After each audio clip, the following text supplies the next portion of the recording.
So let me take this opportunity to welcome you. I'll just allow others to be going on so that we are on time. You can set your cameras on and welcome once again. My name is Winnie Kamuya, CEO, International Renaissance Center, the host of the event.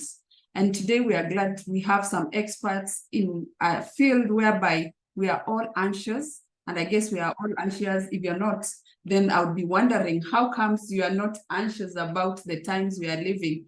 We are living in the best times of our history, that is the information age, if you like to call it.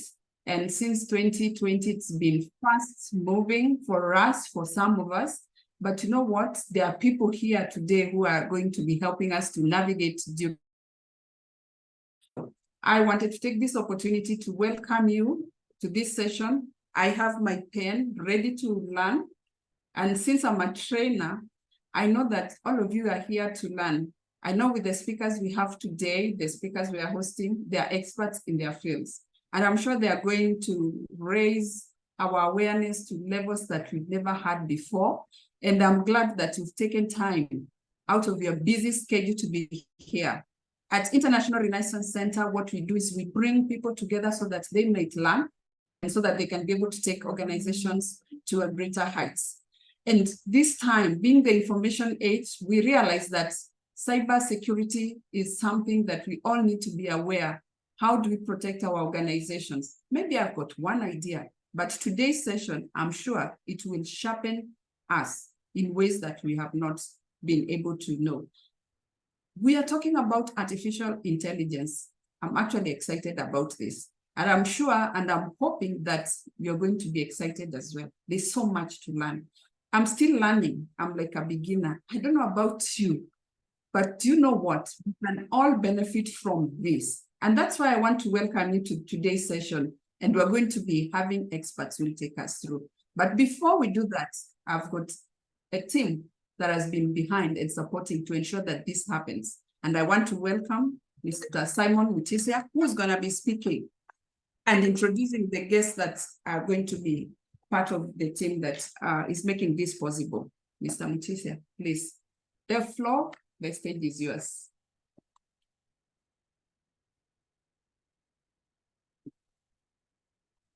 So welcome, Simon.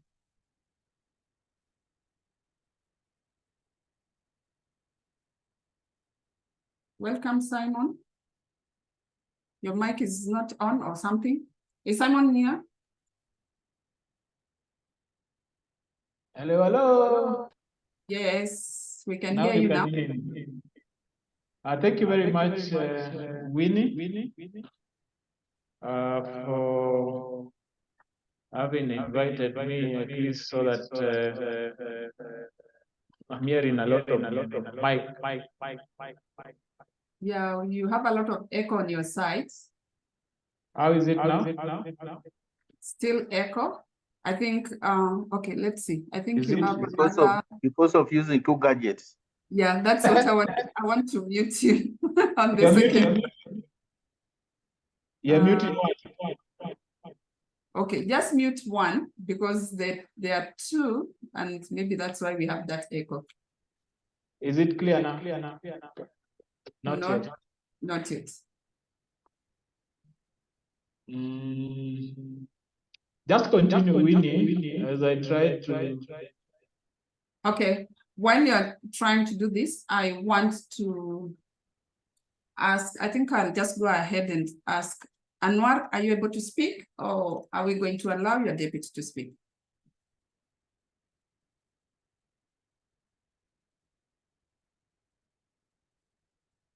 Okay, he's not able to speak.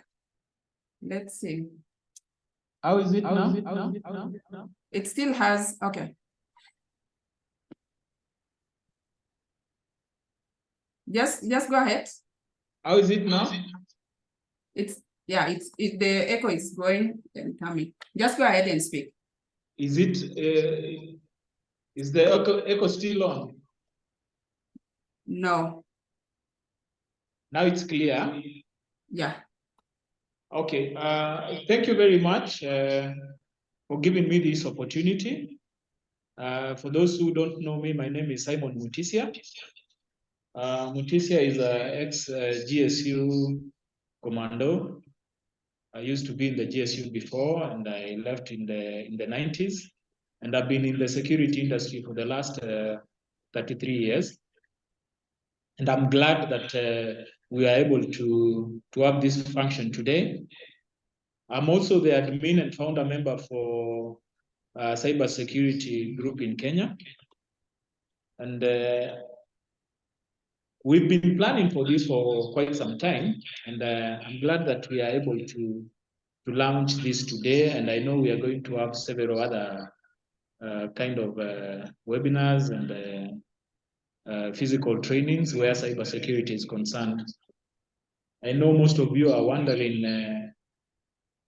how we are able to pull this, but at this era where cybersecurity is the main thing, and we have a lot of issues concerning cybersecurity, then it's high time that we got to learn at least something that is going to help us in our life. Because you see, when it comes to computers, everybody is using computers, and we need to be able to know what are the challenges where use of computers are concerned. I'm glad that we have some of the cybersecurity gurus in the group, and also who have joined the webinar. And I must appreciate the people that we have. I would like also to mention we've got in the main thing, who is a member of International Police Organization. I see that he has joined. We've got Anwar, who is an Africa coordinator for International Police Organization. Though he's not going to speak today, his deputy is going to give us a brief on what is the work of cybersecurity, and also say something concerning International Police Organization. I don't know if Abdip has joined, so that we give him this opportunity to say something small about International Police Organization. Abdip, are you there?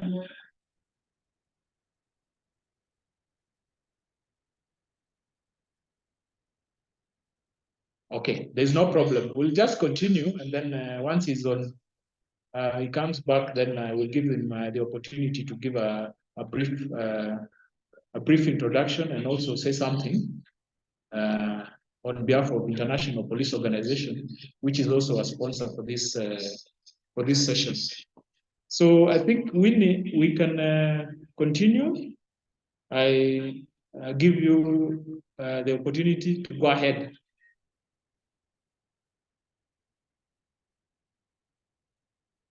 Winnie?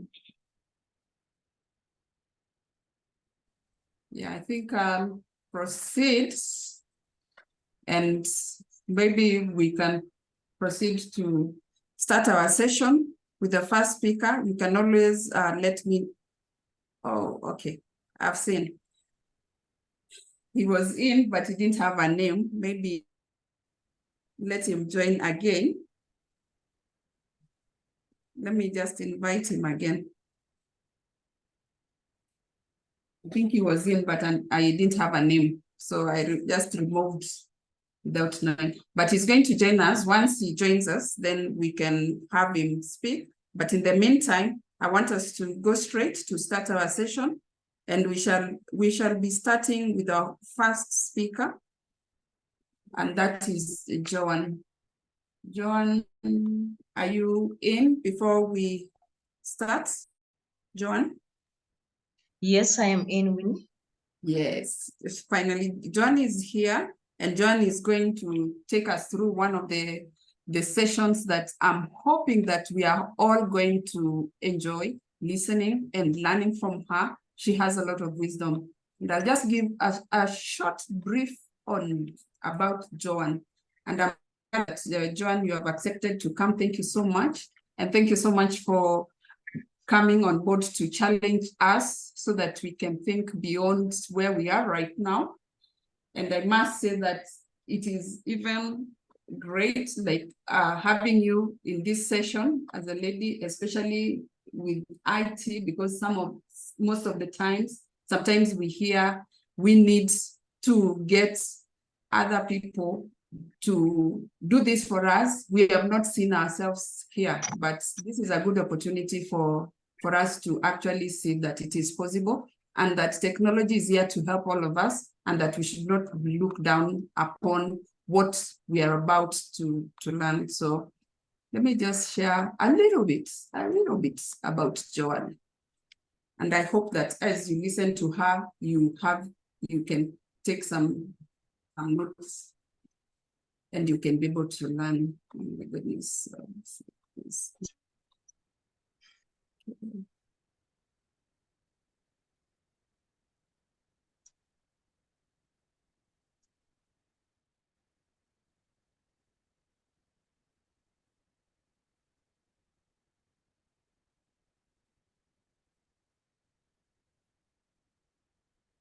Okay, Joan Besa, and you'll allow me to also be reading, allowing in people, because it seems I have to do both of them.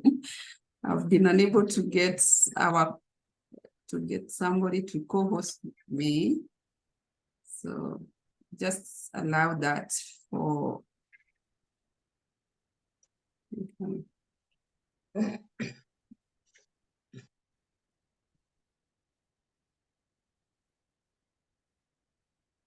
Not a problem. Winnie, would you like me to go ahead? Just a minute. No, I had to allow some people to get in, so that's why I've taken some time. Okay. Okay. I'll go straight to the brief about Joan. Joan Besa is an esteemed author, founder, and CEO of Tech Mindset Africa Limited, TMA. And I think you have seen that on the logo, on the invitation, on the workbook that you have, and I believe you all have that workbook, with a deep expertise in future technologies and a particular focus on leveraging artificial intelligence, like I said, AI, for sustainable living. Joan has emerged as a prominent figure in the field. A unwavering commitment to transforming AI for African businesses, industries, and lifestyles have positioned her as a catalyst for economic prosperity on the continent. Passionate about empowering marginal communities, Joan actively advocates for girl-child empowerment, persons with physical disabilities, orphans, and the intersex community. Firmly believing in the power of knowledge as the ultimate weapon against poverty, she spearheads Tech Mindset's mission to sensitize, empower, educate Africa. SEE Africa through AI education initiatives. Joan's accomplishments in the AI landscape are commendable. She recently co-hosted a virtual event panel of esteemed Toastmaster speakers in exploring AI as an enabler in communication. In partnership with UK, Kenya, Tech Hub, Tech Mindset empowered and trained over 280 AI startups through the Transformative AI for Africa Bootcamp program, propelling them towards investor readiness. I think this is very, very important. And I believe during our talk, maybe she'll be able to bring out some of these things. In recognition of our expertise and contributions, Joan has been invited to various prestigious platforms. She represented African women in digitized technology education as a panel speaker at the AGRF Ghana event sponsored by AGRA. Her collaboration with institutions like eMobilis and Moringa has enabled the empowerment of women in technology through sponsored studies. With more than 20 years experience in technology, entrepreneurship, leadership, and education, Joan is a formidable force in the field. And not read qualifications. I think what we really must note there is she has what it takes, And I'm sure today's session, as she takes us through artificial intelligence, we're going to look at ourselves and ask ourselves, what do we know? What don't we know? What do we need to learn from her? What can we learn from her? What can we take forward from what we learned from her? I want to welcome Joanne and have the opportunity to share with us what you have in mind. I'm sure we're going to learn a lot. Welcome. Thank you so much, Winnie. Thank you for that elaborate introduction. And thank you for having me. Thank you for the cybersecurity community. And thank you, Mr. Simon Uchisia, for making this possible, and all my esteemed colleagues. It is such a pleasure to talk to you today.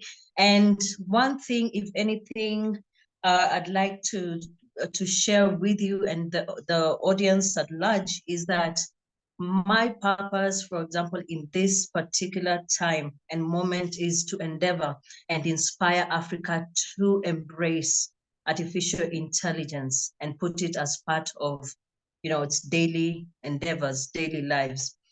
And to put all into perspective, first, just for the sake of the audience, for those, I believe with this particular community, almost everyone, if not everyone, understands what artificial intelligence is. So I'm not going to spend time discuss about that. But before I do that, I want to engage you. Allow me to engage you right now. I want you to imagine a scenario where you're getting into an airport. Yourself, you as, for example, let me give myself Joanne, and a beautiful lady next to you as well, whom you do not know. Well-dressed, you're all carrying the same luggage, you're all going to the same destination, you're all going to go through this a similar security system, and you're all traveling in that particular day, hour, minute, and you're all passing through the security system. But something happens, all right? You manage to pass through and go through your normal booking in so that you can travel. However, the lady next to you is not able to do that. As a matter of fact, immediately the gates close off, that particular person is flagged off and taken into a private room. Now, there were no sniffer dogs, okay? There was no police with metal detectors to look at this particular person. The question is, what happened? And this is where our discussions begin. In that particular security camera system was enabled with AI, what we call artificial intelligence. Now that camera was able to look at both of you, identify your faces, identify your body language, and looked at how you walked or how you tweaked your eyes or the temperature of your forehead as you entered the airport. The only difference between you and the other person is that the other person's behavior was dictated as abnormal. Why is this and how did this happen? Because that camera was trained to identify out of normal an abnormal behavior and immediately flagged off just to understand who this person is and get data to get to understand where this person is coming from and the intention of traveling. That is the difference between what we call normal security and AI-enabled security. So what is artificial intelligence? Artificial intelligence is the ability to train our systems to be able to think, and even better than us, in the shortest time possible, something that would take us ages to understand and see. So for example, when we entered the airport, myself, when I looked at the lady, I saw nothing wrong with her.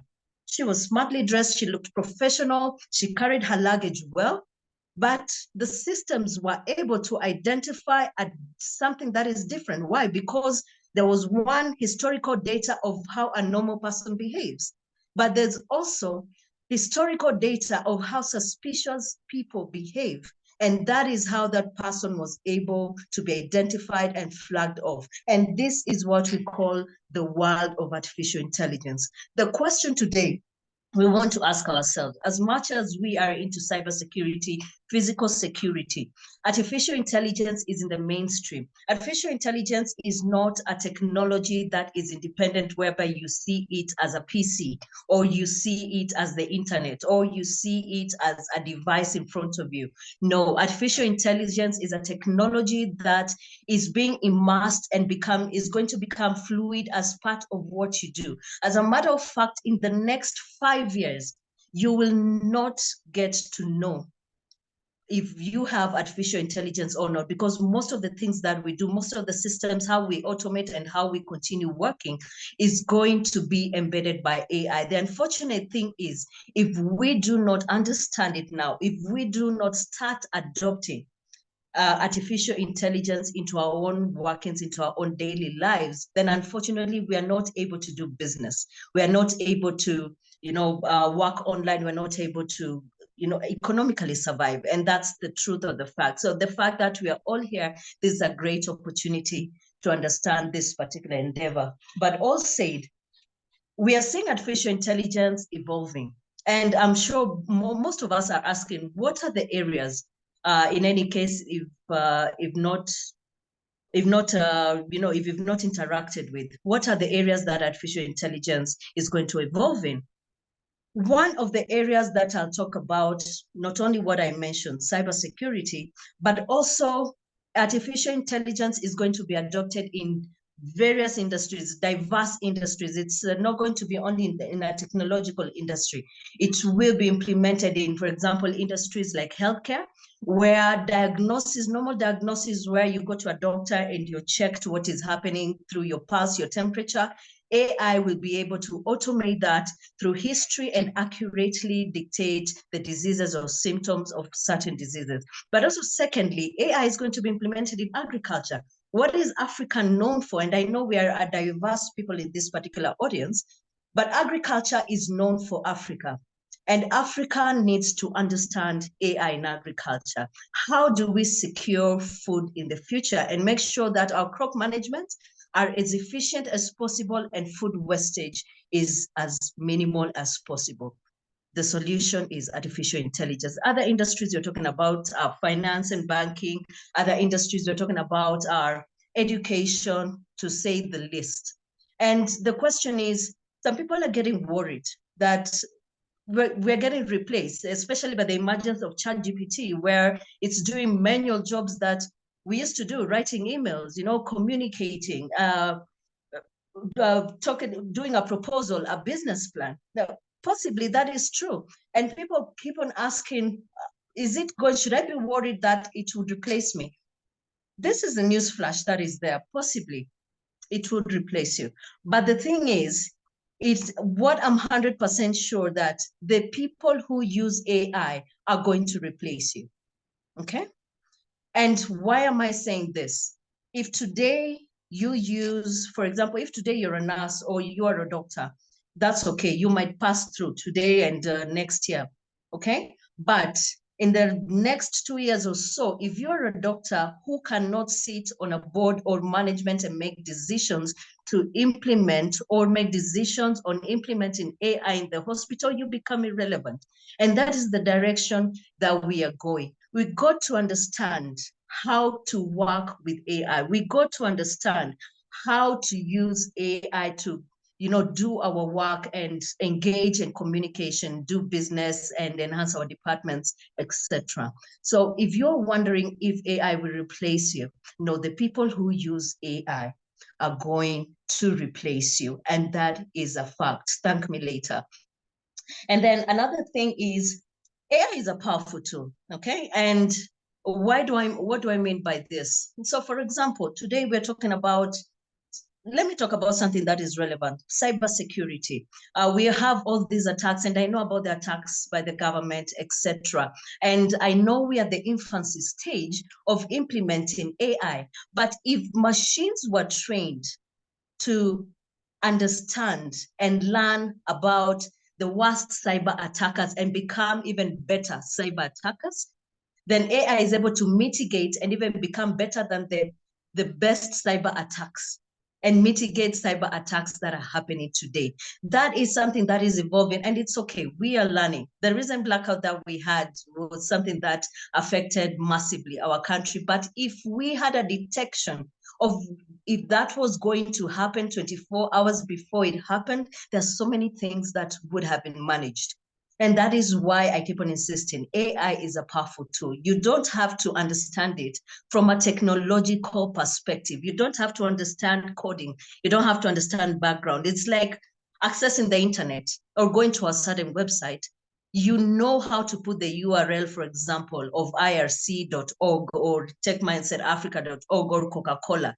You understand how to put that and access information and scroll through, get the information you have. You also know how to go to the social media and access information, but you do not have technological, for example, background to get to know how that website was coded or how that information is coming to you. It's the same thing.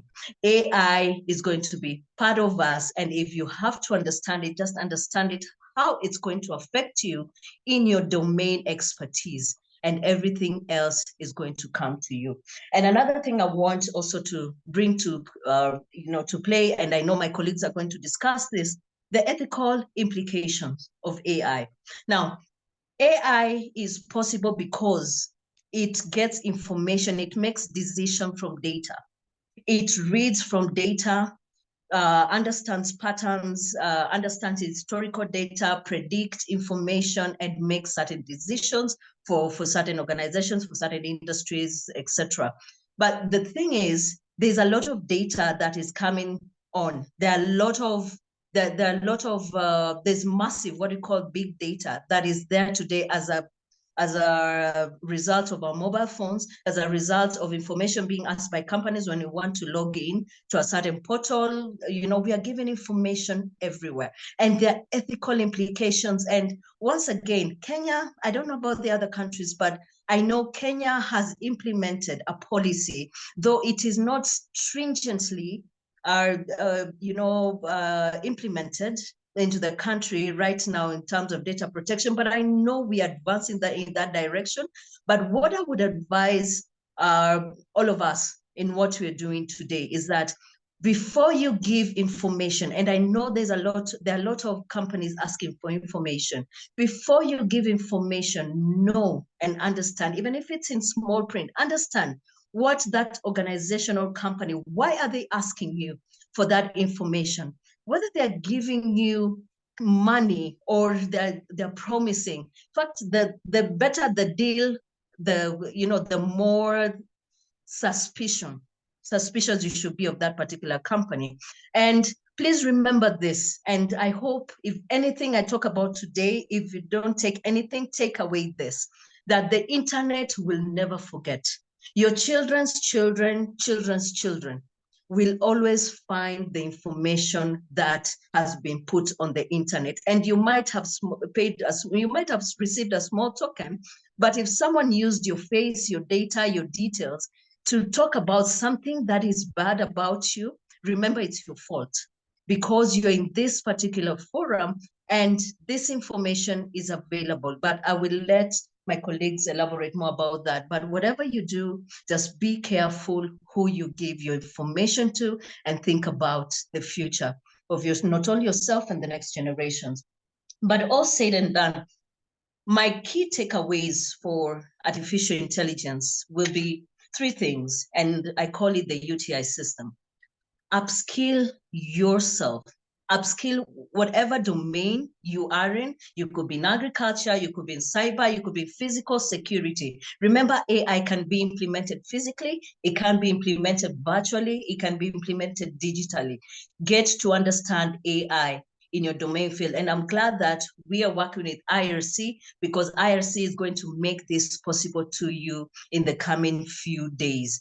Upskill yourself, understand artificial intelligence at the most basic level. And then once you understand that, test. Right now, the applications, not only ChatGPT, there are so many applications, marketing applications, branding applications that use AI. Test it, understand it, test it in your own domain expert. Don't test it out of something you do not understand. Test it for you. And once you understand it, implement it. implement it at scale. That means if you implemented it in your branding department, scale it to your accounting, to your management, to your marketing, etc. Scale it and be able to make IT part of your day-to-day. And I promise you that whatever the world is going to go in the next 1 year, in the next 5 years, you have a future. All said and done, I believe, Winnie, that those will be my few remarks about artificial intelligence. Once again, thank you for this opportunity.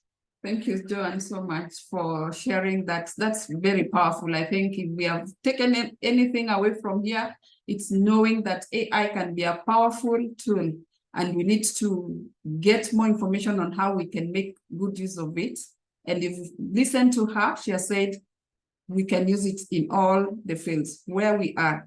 So we should not sit there and say that it's going to take away our jobs, which is something she has said.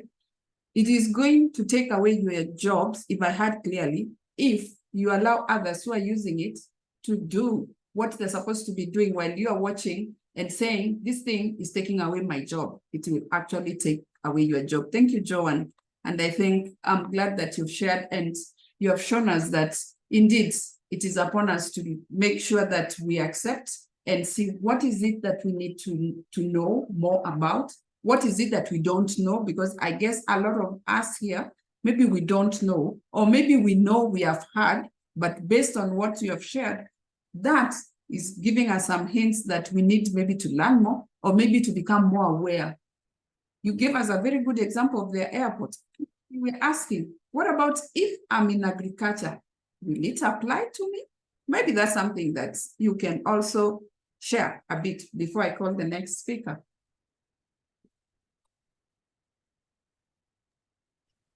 Absolutely. And in agriculture, in fact, it's agriculture. Agriculture was the reason I learned about artificial intelligence. And right now, what we ask ourselves is, will we let farmers start learning what AI is? No, not at all.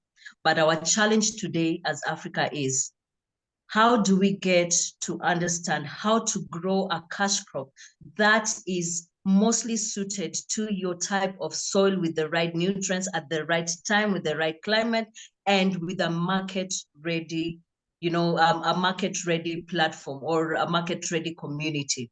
And AI, as I stated earlier, is a powerful tool. It has the ability to help you grow the right crop at the right land, with the right nutrients, the right weather, and also enable a farmer identify diseases or any deterrents that will break down your crops, and mitigate wastages, and also help you identify a ready market in a month or so. If we are able to be the intervention to our farmers today, to offer this as a solution and let them pay $1 a month, for example, to access this information, to become better farmers, then we would save our agricultural economy in Africa.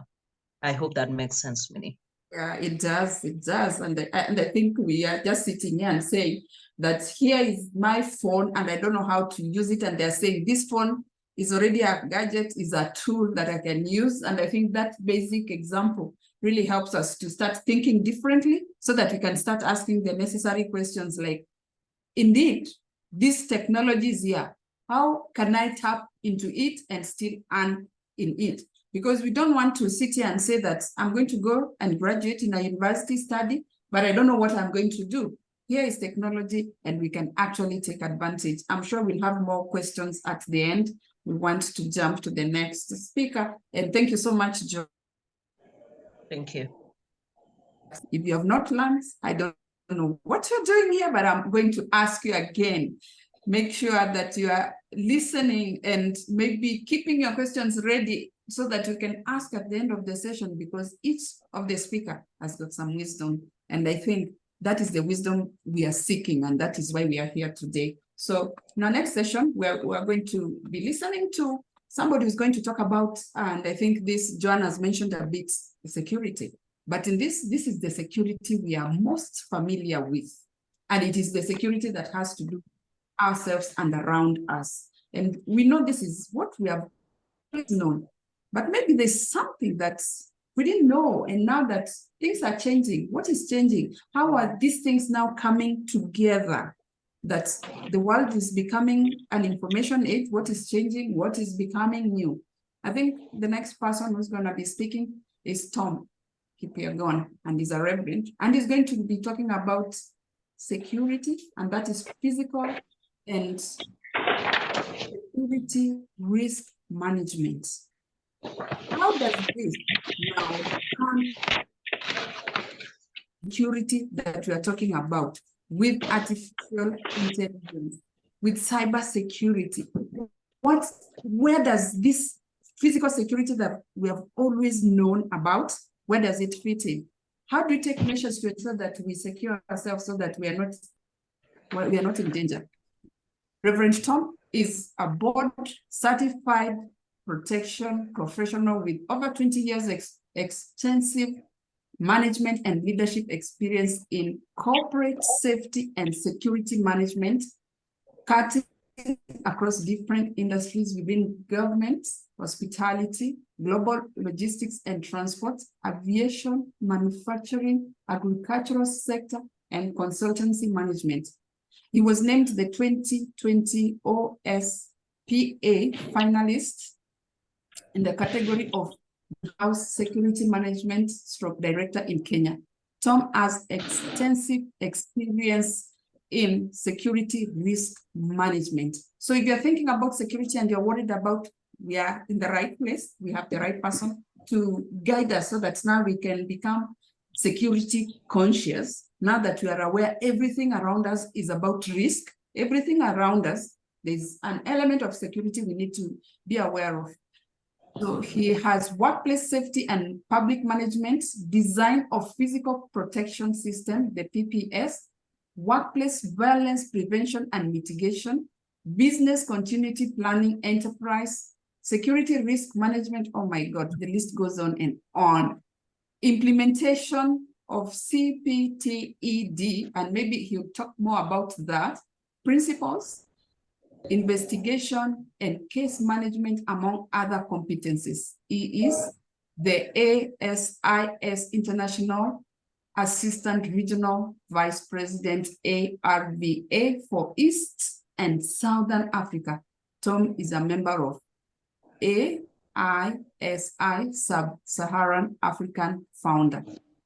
And I think going through, and I want to believe that him having a background and 20 years of experience is not a short time. He knows a lot about security, but you know what? They always say,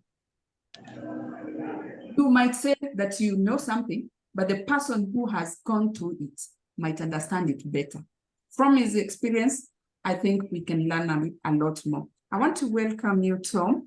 I'm not going to read the entire profile. I'll be able to share later, but I believe that your experience is going to give us an awareness that we need at this moment so that we are able to adapt to this and be able to realize that every time we are, wherever we are aware that we need to ensure that we need to be safe. What are the risks that surround us? And what do we need to be aware about the risk? Thank you and welcome, Tom.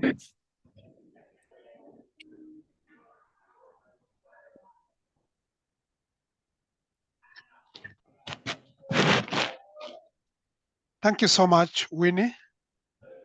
Please confirm to me if you can be able to see my screen. Yes, it's visible. Thank you very much. Good evening, good afternoon, good morning, wherever we are. I don't know the number of audience and locations. Thank you so much, Winnie, for the invitation. Thank you for the warm introduction. I'm here to share with us an element of security risk management. And I want to start by sharing a very old, tired story that we've heard so many times. When you try searching it, it has got very many versions. But the gist of it is that there was a worker that was working in a port, and this guy was working night shift. And every morning he left his station, he could be able to push a wheelbarrow out of the gate. And each and every time the security guy at the gate would stop him, check the wheelbarrow, because there was this baggage that he was carrying all the time.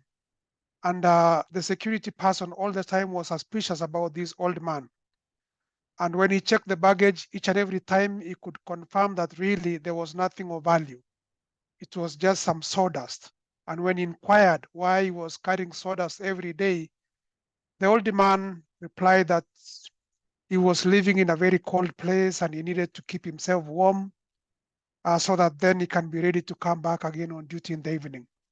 And so the story goes on that each and every day when he wakes up in the morning after his shift, he would push his wheelbarrow with his sawdust, and the guard will check as usual, and there's nothing that is suspicious, and the guy will always go with the wheelbarrow. So one day this guard confessed to this older man and said, you know, I've given up this search, but definitely I see there is something that you do, but I do not know what it is, and I can't figure it out. Let's have a deal. I'm not going to hold you responsible for anything, but I just want to learn. What is it that you are stealing?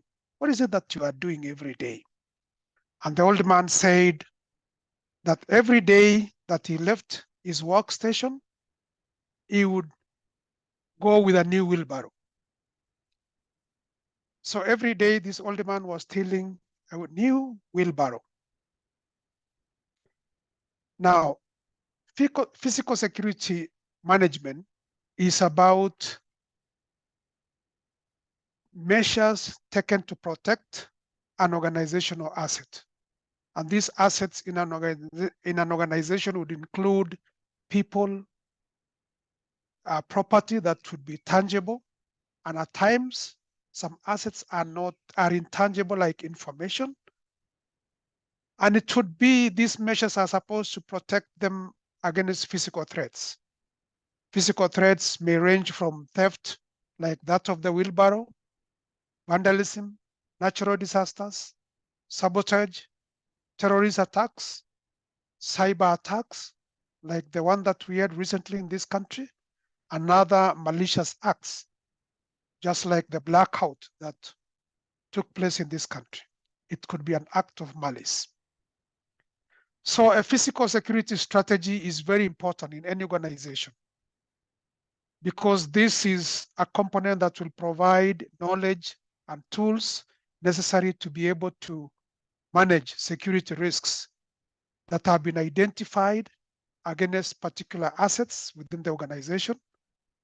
And these strategies also will be able to keep the people and these assets safe from possible risks, both in the time that is of peace, the time that we normally say it's normal time, and a time also when it is crisis. Then this physical strategy will be able to secure the assets for the organization. It is very important when you design and develop a physical security management plan to also consider the organization's culture and maybe very specifics, like the security infrastructure that is in place. And of course, you want to consider the vision of that organization, consider the mission of your organization, the business objectives and goals. So today I will just take us through, just to have a bit of an understanding about what physical security is all about. You need to start from understanding what you need to protect. And you do this by doing what we call asset characterization. You make an assessment of the assets within the organization, and you must identify each and every asset and be able to accord a value to it. because each and every asset is valuable to an organization. And so there is an element called criticality. That is the importance of that asset to that organization. How does negative impact on an asset affect the mission and vision of an organization? How does it affect the business objectives of an organization? So you'll want to consider this so that when you embark on protecting the assets, then you have a clear understanding of what you are protecting, and possibly then you start exploring and scanning the environment for any potential threats that would be able to come against the assets. Now, a process of characterizing the assets, or rather assessing the assets, requires that you need to rank them in terms of value. You need to rank them in terms of criticality to that organization. You will need to develop some tools that are going to enable you to make that assessment, to get to know when you rank your assets, what is that asset that if there is an impact today on it, a negative one, then you are grounded. For example, we had Kenya Power providing us with the lighting in this country. And the other day, it was impacted so negatively that it plunged the whole country into darkness. In terms of national infrastructure, that would be a very critical asset that you would want to rank it top there. And so that you are able to explore each and every thread around that particular asset. There are other assets that if they get lost, for example, you wouldn't worry so much about. And I would give you an example that if you walk to an hotel and you would find that they give these takeaways. So those are still assets for the organizations. But should a client maybe pick an excess or an extra, the organization will not worry. What they will just basically do is tell the receptionist to go and get more supplies from the store and continue issuing it. So you need to develop a criteria of assessing your assets, and it could be in terms of value, or you could also have a tool that is qualitative, like the one that I've shared. And so you begin now scanning the environment to get to know what are the threats against those assets now that you've already identified. Organizations will be able to develop an inventory of assets and be able now to identify each and every threat against a particular assets. And so you want to look at it when you look at the context of the operations for the organization. You want to look at the different contexts. You want to look at strategic context. You want to look at the operational context within which these assets are being deployed.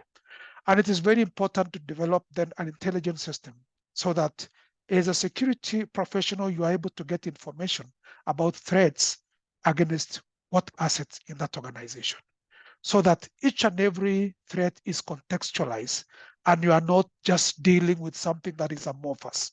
You must be very clear. So you want to define that threat in terms of who are the actors, who are the perpetrators, who are the potential perpetrators of crime against a particular asset, and you want to know how they are going to act, and you want to know their approach as well against the assets. So you need to develop a statement where you are able to tell, and you can be able even to walk to the boardroom and be able to express that there is a particular threat against this particular asset. And so we want to ask ourselves at this point, at Kenya Power, did somebody identify a threat? You know, when we were hit by, cyber attack the other day, was it identified? So was it defined? Was there a statement? And you will hear some stories of, that there was something that was going on, but were the stakeholders involved? Were people aware of what was impending? So it is very important as a security professional that you become very clear about these threats in terms of analyzing them, because you need to understand that perpetrator. What is the intent of that perpetrator? When they want to hit on that asset, what is their intention? Is it to sabotage the organization? Is it an espionage? Is it a competition within the industry? You need to really analyze and understand. And you need to understand what are their capabilities, what are they capable of doing. When we were attacked the other day, the cyber attack, did we get to understand the capability of these attackers? And did they have any opportunity to be able to attack? What was the likelihood of occurrence of a cyber attack in our system? Was there a vulnerability on us as an asset? You know, when you talk about the many organizations that were hit, their assets, what was the vulnerability? Where was that asset ranking in terms of criticality? What were the measures that were deployed to secure that asset? Were they commensurate? And so you want to assess this threat and see what is the likelihood of that success. So for you to be able to understand and to be able to interpret properly the likelihood and the vulnerability of the assets, then you need to develop some tools when you are doing a risk assessment. So I'll give some example of some tools, for example, that you will use to analyze and get to know and rate that threat. You want to know what is the success chances, what is the likelihood of it occurring. Is it next week? Is it in future? Is it in another 5 years' time? What is the motivation of this perpetrator or the so-called person who wants to attack? You need to understand their intent. You need to understand their capability. What are the opportunities within your landscape? Is your system vulnerable such that the asset then that is critical to you can be attacked?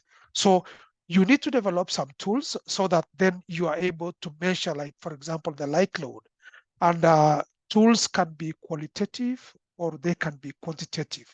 So I will not delve into details of this, but it requires more time so that we get to understand how we can be able to design these tools so that you're able to know when you talk about an impact, for example, then you need to understand what would be the impact on the mission of the organization, on the business objectives, on the foregoing of the organization. So security is no longer about, the times that we used to just put the guards and put the guns and have them at the gate. So it's more of now getting involved. And so understanding, developing systems, developing intelligence, understanding really what is threatening that asset. You also want to understand what are the vulnerability of the system. You've developed a protection system around your assets. How vulnerable are you? What is the weakness within that system? What is the strength of that system? Do you need to deploy more guards? Do you need to add some more hardware in security? You will need to develop tools that are going to enable you be able to get this information. So this can be more clearer when you do a security risk assessment. Most people go ahead and deploy security measures to protect their assets, even without really understanding what is the risk against that asset, without understanding the threats, without understanding the environment. It is very important once you are able to have develop a landscape and get to develop a register of the threats, then you are able to tell the risk event that can occur. And so you are able to, act.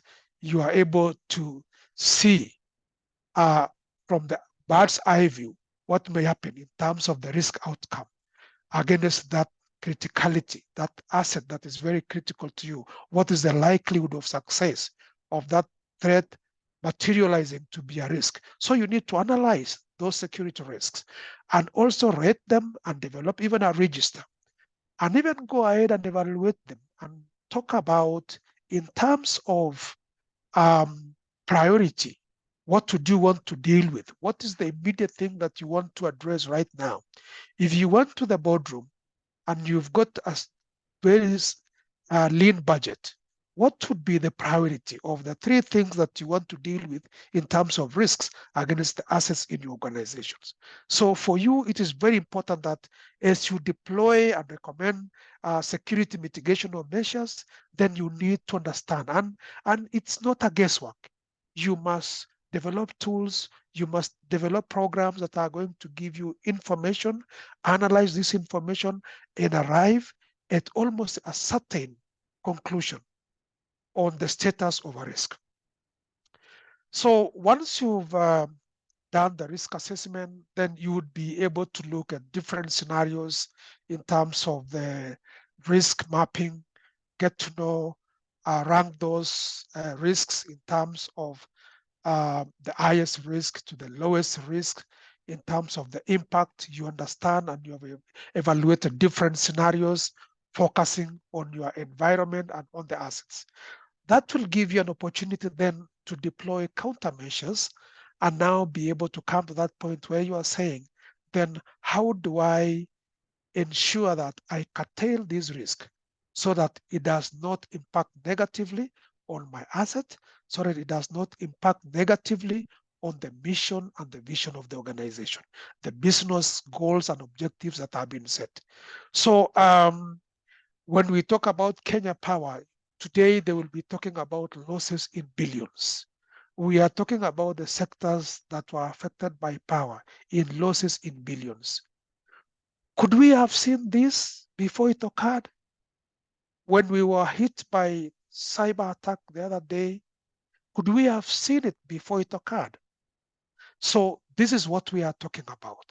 And so when we deploy now physical security measures through development of physical security protection system, then you already have a clear picture of what you are dealing with in terms of a threat. You have a very clear picture of your assets that you want to protect in terms of their criticality, the value to the organization. So when you want now to deploy security and you want to protect it, then you are very clear. It's not a guesswork. It's not a question of just making a budget and a merchandiser coming to your place, a salesperson coming with CCTV cameras and telling you stories of how powerful they are and how good they are. When you are developing a physical protection system, it is based on information. It is based on data. It is based on precise conclusions, on risk assessment, on understanding the risk, on your risk portfolio. So physical security measures can consist of, a broad spectrum of methods that can be deployed. And so when you want to protect whatever you want to protect, then you want to ensure that the protection measures that you put in place is commensurate to the value of the asset that you're protecting. We have seen in other scenarios where people do overprotection, what we call in security terms, security overkill, or at times you can underprotect. And that means then the residual security risks then can still impact on you negatively. So once you put a layer of security around your assets, then there are many things that you want to consider. And this is just about a sample of what you want to protect. And you can have the first layer, you can have the second layer, you can have the third layer. Depending on the criticality of the asset, you could even have 4 or 5 layers of security, depending on how critical that asset is to that organization. So you want to understand how, the threat or the perpetrator of a crime or anybody who wants to impact negatively on your asset would be able to move to that particular asset. You must deploy and protect your asset with the different layers of security so that you are able to secure it. And so this is where we talk about protection in depth. And basically it's about denying the opportunity to the adversary, ensuring that all the time you are able also to detect if there is any intrusion. So this is an example of what you could do in terms of deployment of different layers of security to protect an asset, depending on the criticality of your asset, depending on your facility, depending on your organization. This would change. This would be different from one organization to another one. But the gist of it is that physical security measures can consist of a broad spectrum of methods to basically deter potential intruders. These methods can include technology-based solutions, such as surveillance. And when we talk about surveillance, people will quickly think about cameras, but there are also sensors that can be deployed.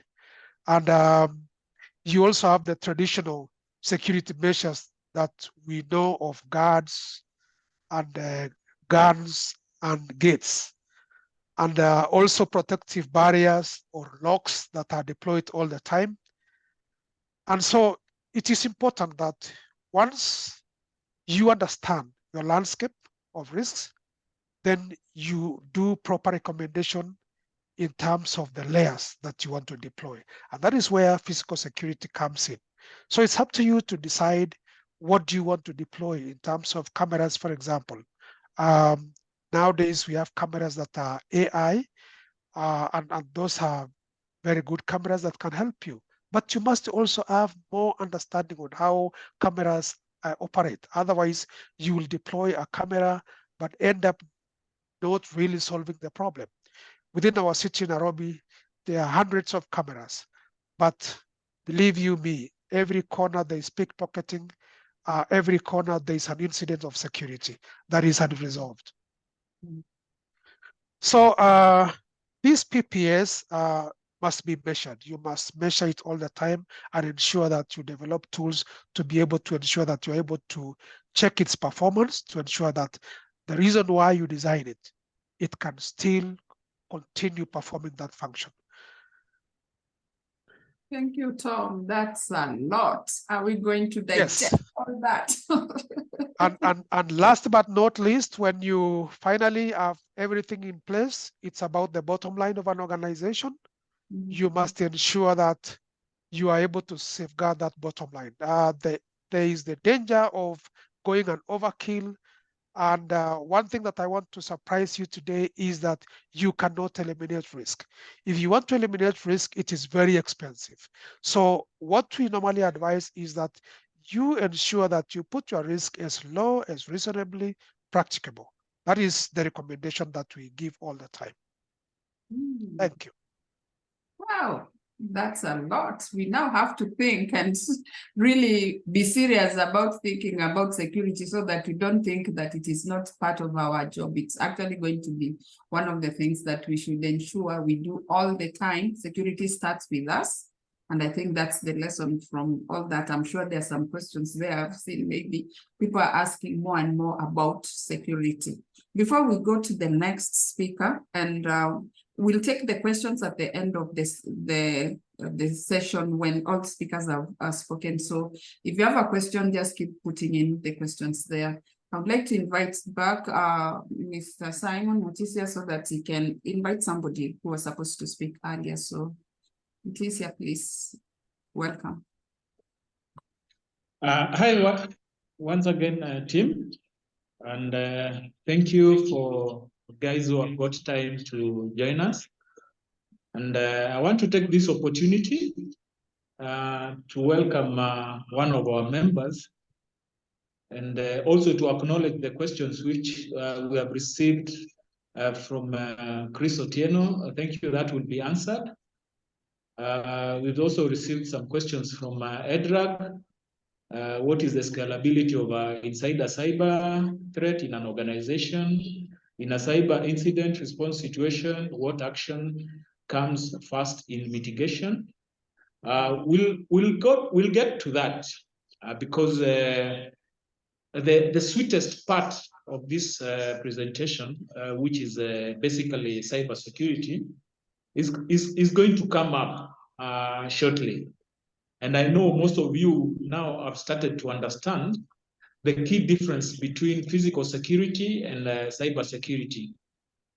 Being is the nature of the assets being protected. Physical security is focused on protecting tangible assets, such as building and equipments, while cybersecurity is focused on protecting intangible assets, such as data and network. Let me take this opportunity to welcome Avdeep Singh Gale. Is the Deputy Coordinator for International Police Organization, Africa Command.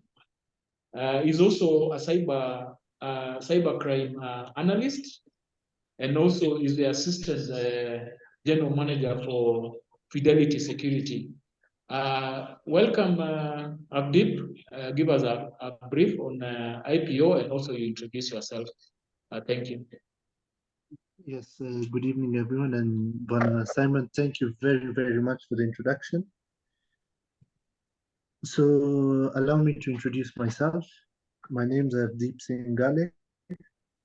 I'm actually the Deputy Coordinator of International Police Organization, Africa Command. And I'm here on behalf I'm here on behalf of my senior, Sir Anwar. Thank you very much for this opportunity once again. So about myself, I'll keep it very straight and simple. I'm a junior cybercrime analyst, protege to Sir Anwar. And let me give you a brief about Sir Anwar. He's a cybercrime analyst, certified ethical hacker, actually the Africa coordinator for International Police Organization, Africa Command, and acting president for International Police Organization, based in Kenya, 17 in Africa, 189 in the globe. That's his hacking record. So he's the 17th best hacker in Kenya and 189 in the globe. He's also a sales and marketing director, external head cyber unit with Interpol Singapore. So he's an external candidate, external head cyber unit with National Governmental Agency, executive members with Certified Ethical Hackers India, advisor with Try Hack Me, that is Sir Anwar. And about IPO, before I go to IPO, as we all have heard what cybersecurity is. So cybersecurity is the practice of defending computers, servers, mobile devices, electronic systems, networks, and data from malicious attacks.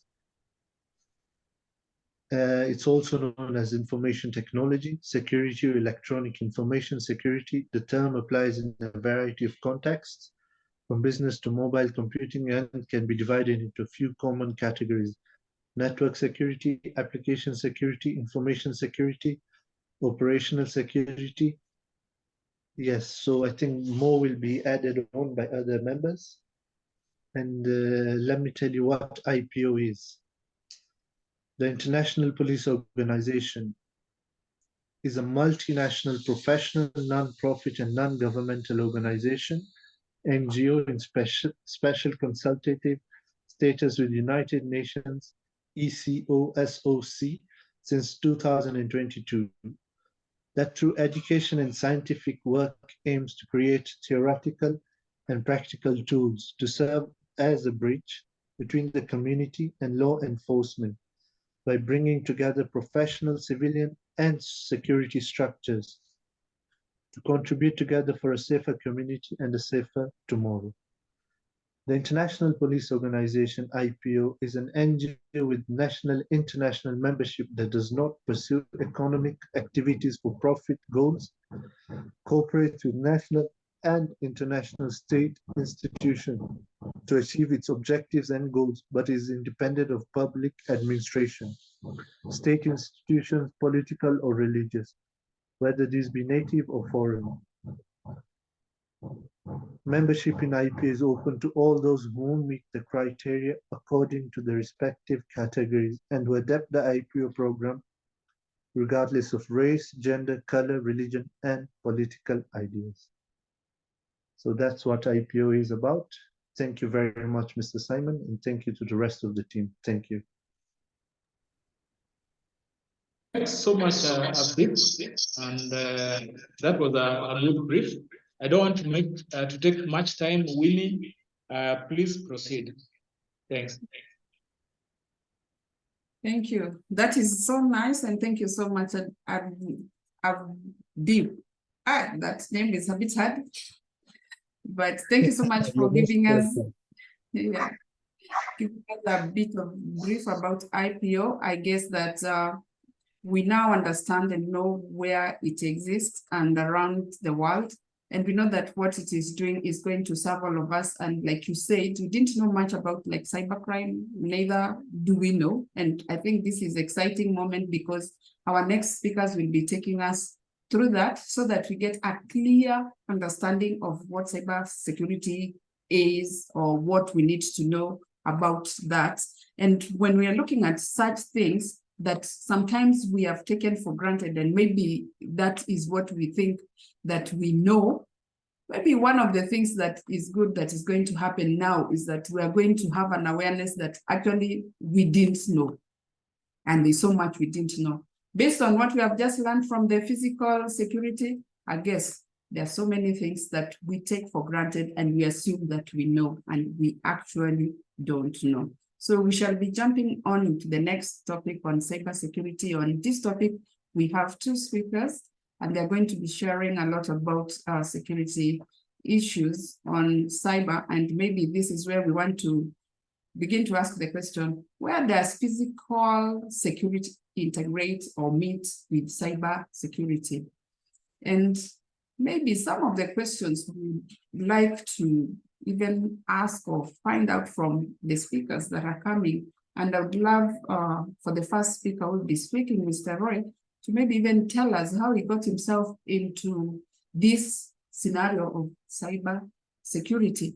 Because when we look at his profile, it doesn't say he went into studying cybersecurity. And by the way, you can actually right now, as I am speaking, there are courses that are directed towards you being a cybersecurity person, expert, if you wish so.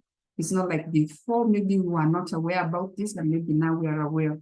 And our first speaker, Mr. Roy Akala, I think is going to take us through understanding what is this cybersecurity issue, what's this animal, what do we need to know, what don't we know.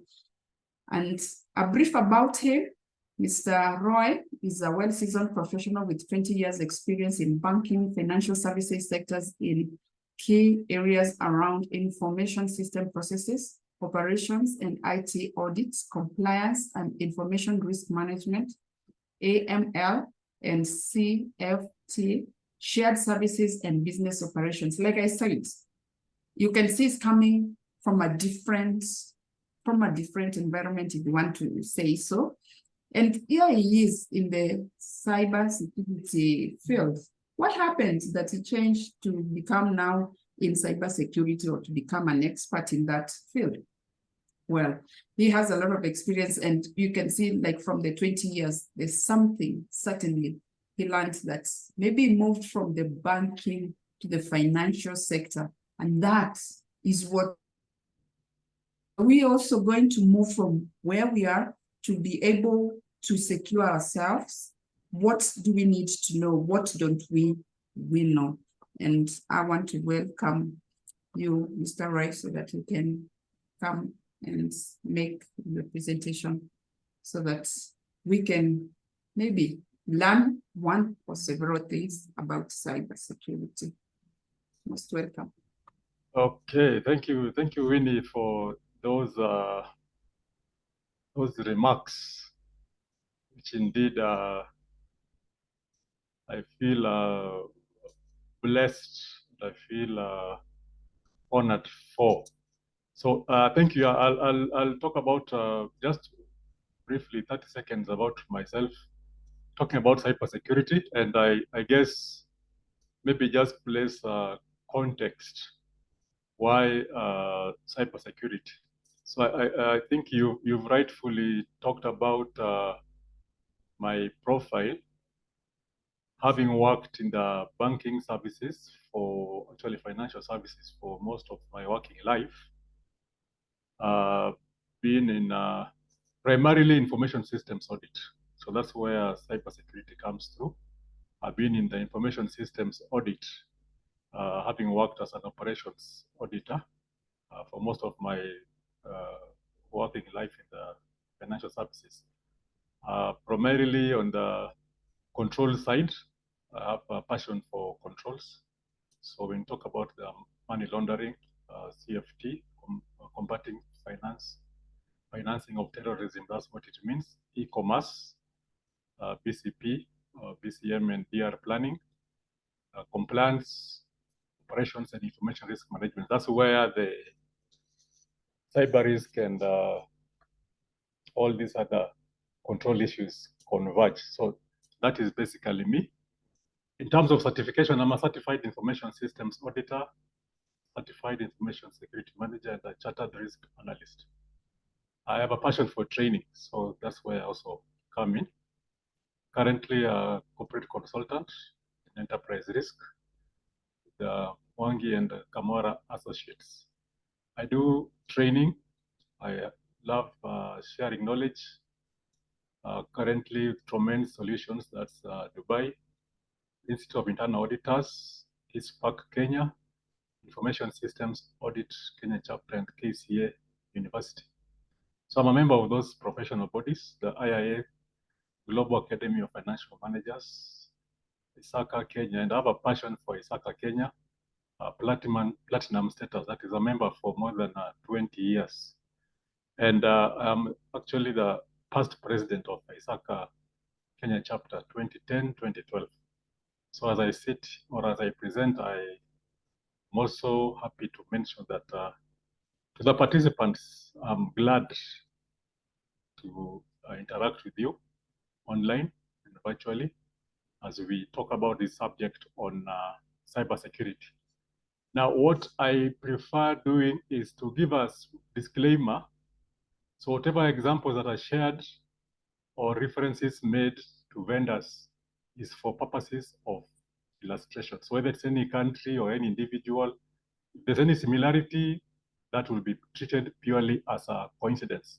And if there's any product reference, I will not talk about products per se, because I'm not marketing for anyone. But should there be any reference, then it is just not, does not mean it's an endorsement. So I'd prefer not talk about products for now, because I want to talk generically. Now, if I move to the content, the areas I'll cover very briefly, because the time is limited, and this time is not adequate actually for this topic.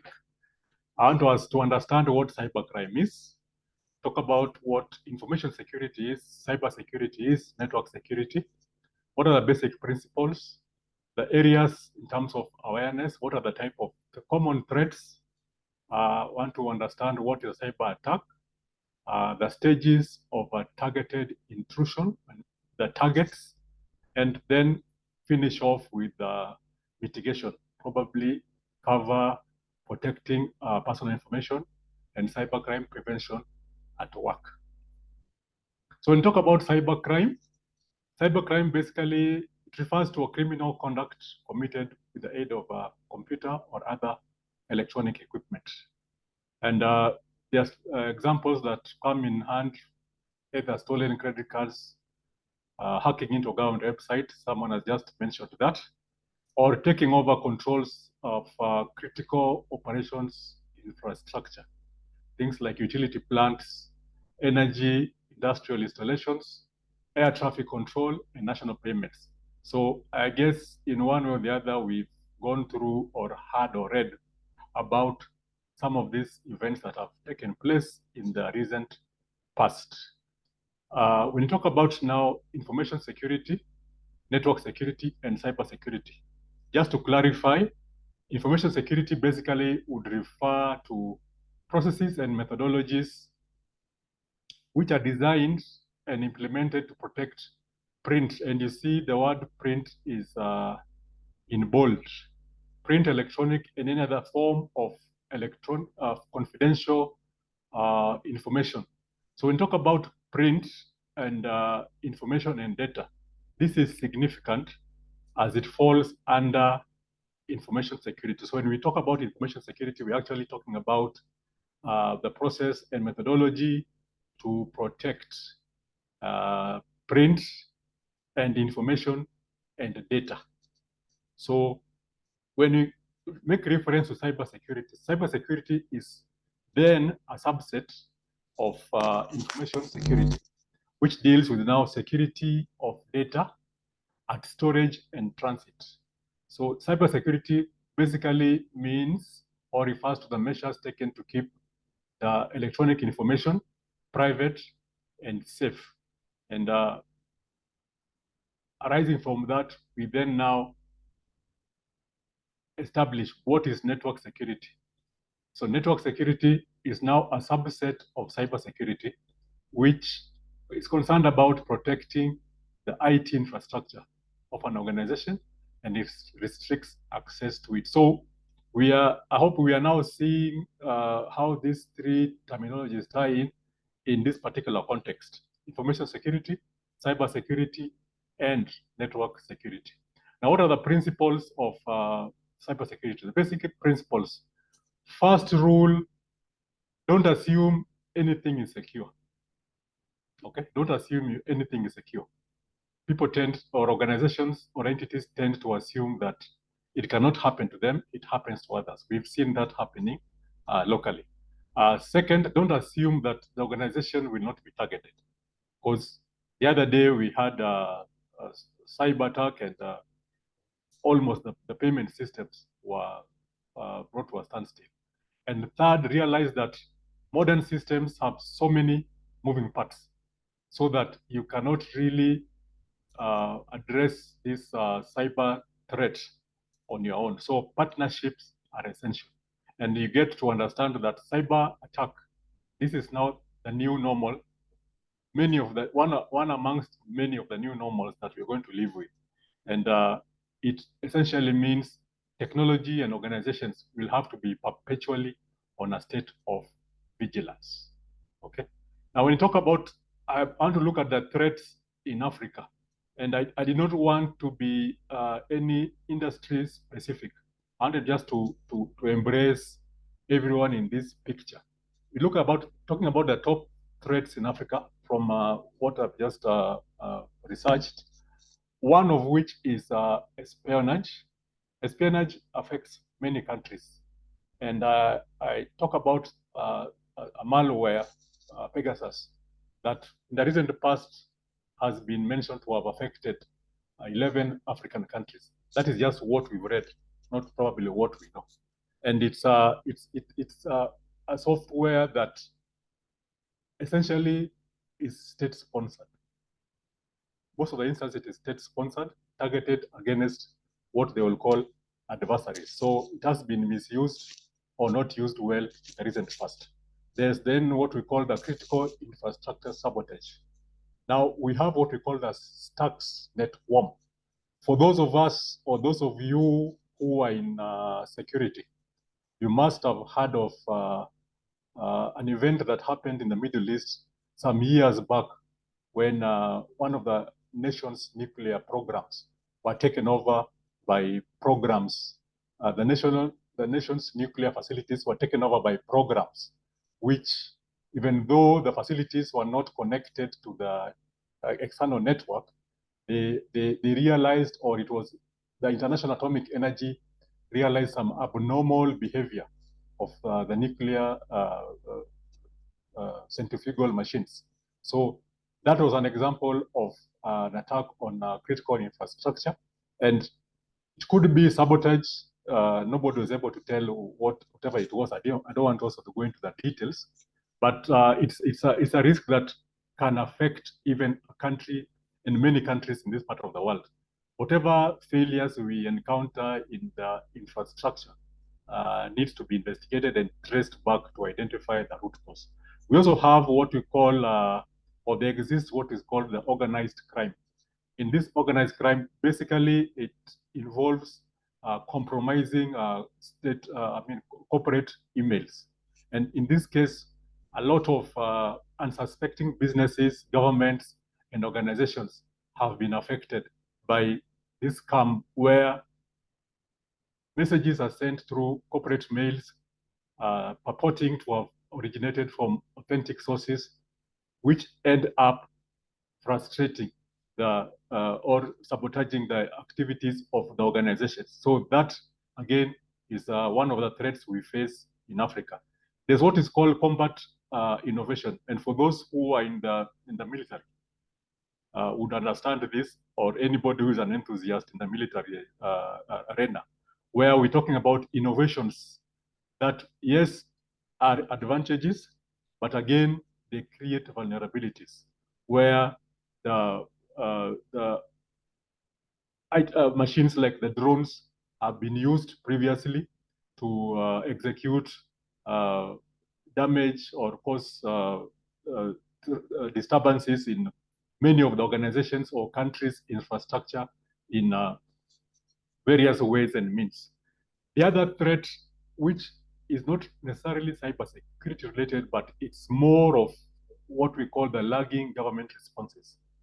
In many instances, we've seen, even in the recent past, instead of addressing the root cause of these disturbances that exist in our infrastructure or in countries' infrastructure, what you get is a lot of stories and news signed off correspondences from ministers, cabinet secretaries, and all those authorities. Instead of addressing the problem or identifying what the root cause is, what we get is many press-related messaging. So that again emanates as a threat to the cybersecurity and the ecosystem in this part of the world. Now, when you talk about a cyber attack, what does a cyber attack entail? It's an intentional exploitation of computer systems, networks, and any technology-dependent enterprise. So when an attack is launched, it could be a malicious attack, it could be a state-sponsored attack, it could be an attack made out of just mischief, or students or individuals who just want to create chaos in a particular sector. So a cyber attack is basically an intentional exploitation of computer systems in any technology-dependent enterprise, and it in most instances will culminate into destructive consequences, or even compromise your data and promulgate cyber crimes such as information or identity theft. It's also known as a computer network attack. So when you talk about cybersecurity, then what is cybersecurity? Cybersecurity is basically referring to the measures and efforts put in place to protect hardware, software, and data from attackers. And what are the benefits? It protects businesses against what we'll call ransomware or malware. It also gives good protection for both data as well as networks. And it helps increase what we'll call recovery time after a breach. For instance, you realized the other day, for those of us who are in Kenya, the outage, the recovery time took almost 12 hours. That was not very amusing. And what we are saying basically, if I think like one of the participants, one of the presenters had mentioned,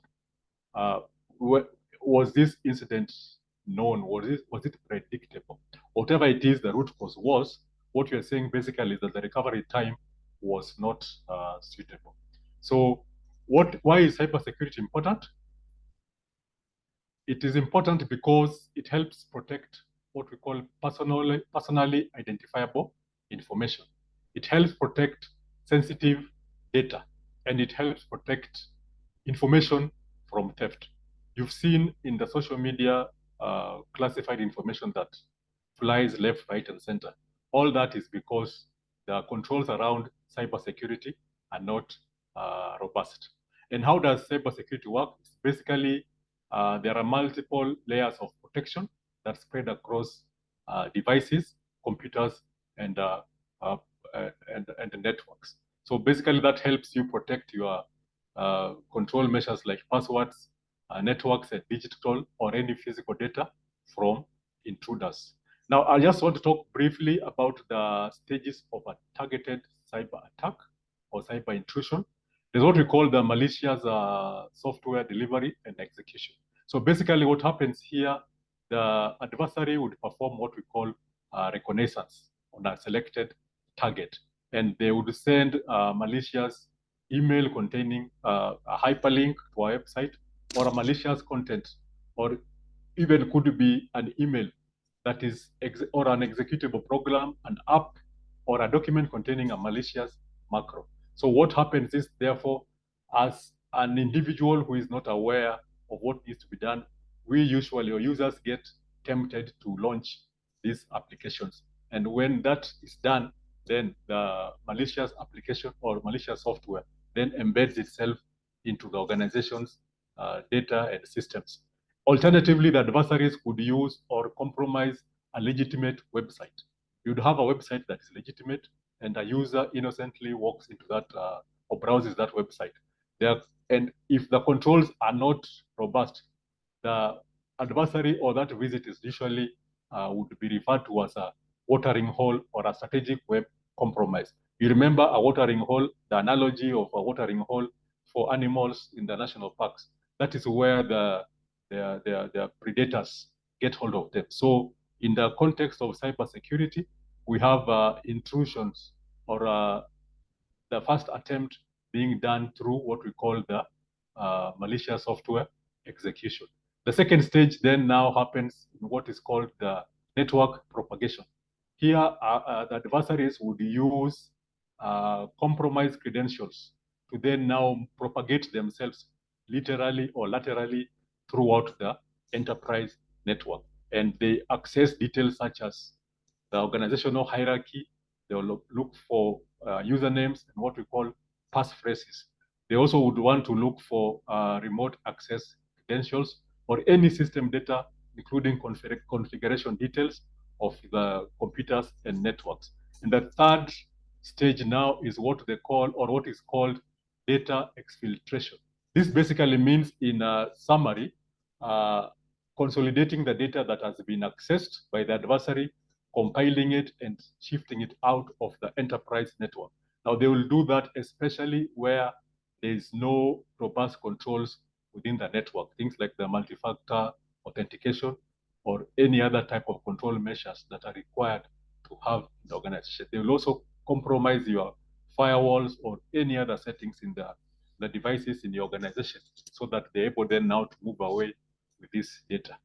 Now, what are the most likely targets of a cyber attack? When we talk about most likely, this is the targets that would be preferred by what we call the cyber attackers, cyber terrorists, or whoever they want to call them. Now, senior executives and their assistants would be targets because, based on the risk assessment done by the cyber attackers, they have the appreciation of the fact that senior executives would have valuable data on their equipment. So whether it's a senior executive or the executive assistant, those would be preferred. Or even help desk staff and those staff working on systems who have administrative privileges. These are also targeted by the cyber attackers. Any user having access to sensitive data would also be a target. And this sensitive data includes data that could provide a foreign government or an organization with a strategic or economic advantage. And you realize for many of these governments, the idea around diplomatic representation is about acquiring strategic advantage out of their presence. We also have the industrial control systems, which would also be considered as targets. And these industrial control systems would include or have components such as the electronic sensors or any network computing hardware. We have the hydroelectric dams, we have energy plants, the nuclear plants, or any strategic installation, air traffic controls. These are targeted, these can be targets by the cyber attackers and hence need to be appropriately safeguarded. Any user with the remote access or anyone who has roles that involve interacting with unsolicited emails, like staff who work in HR, for instance, whose job includes reading email attachments. This would be appropriate targets for cyber attackers, or even finance teams, those who receive invoices or tender documents. These are individuals who would be preferred targets by a cyber attacker. Now, therefore, what would be considered mitigation? Now, there are three areas I'll talk about, three components. There's the threat prevention, threat identification, and the threat remedy. So there's the best practice around policies that defines the prevention. We talk about identification that require tools and management to help identify proactively. And then there's the remedy, the strategies and tools to reduce the impact. So like we're talking about risk, you need to put in place controls to ensure that there are remedial measures that can safeguard the institution against the threats that are facing it. Then to summarize, the several approaches to help with the threat mitigation. One of them, securing buy-in from the senior leadership. The senior leadership has to be embraced or onboarded into ensuring that threats are mitigated. That is through acquiring a security budget, demonstrating or balancing security budget versus the organization's risk appetite. Monitoring traffic for suspicious activities, any traffic, whether inbound or outbound. Upgrading and patching software, that is very important to ensure that your security posture is safeguarded. Employee education. Now, what we are going through is one of them. It helps with the mitigation of the threats that organizations would face. Upgrading, authentication, and I want to go through all of them. We'll share the slides. Performing annual vulnerability and penetration tests, as well as developing worst-case scenario emergency incident response plans, or otherwise known as the Security Operation Center. In terms of the types of security tools, like I said, I will not mention any product. I'll just talk about them generically. There are network security monitoring tools available. We have encryption tools. They're what we call the web vulnerability scanning tools, network defense wireless tools, packet sniffers, antivirus software, firewalls, public key infrastructure services, managed detection services, and penetration testing. Now, I've tried to compress all that. This subject is not a subject that you can talk about in 15 minutes, but I've tried to compress it. Thank you very much, Winnie. Thank you very much, Simon, and thank you very much, participants, for giving me an audience. Thank you very much. Thank you, Roy. That was long. Are we going to be able to digest all that information and knowledge? But thank you so much for bringing us to a point where we are now aware and we can now look back and say, this is what we know about cybersecurity and this is how we can protect ourselves, not just organizations, because we cannot just say that it's about organizations alone. I think that starts with us because we are using gadgets that can make us click, and it's good that we know that we should not just be clicking all the time on any link that we are shared to.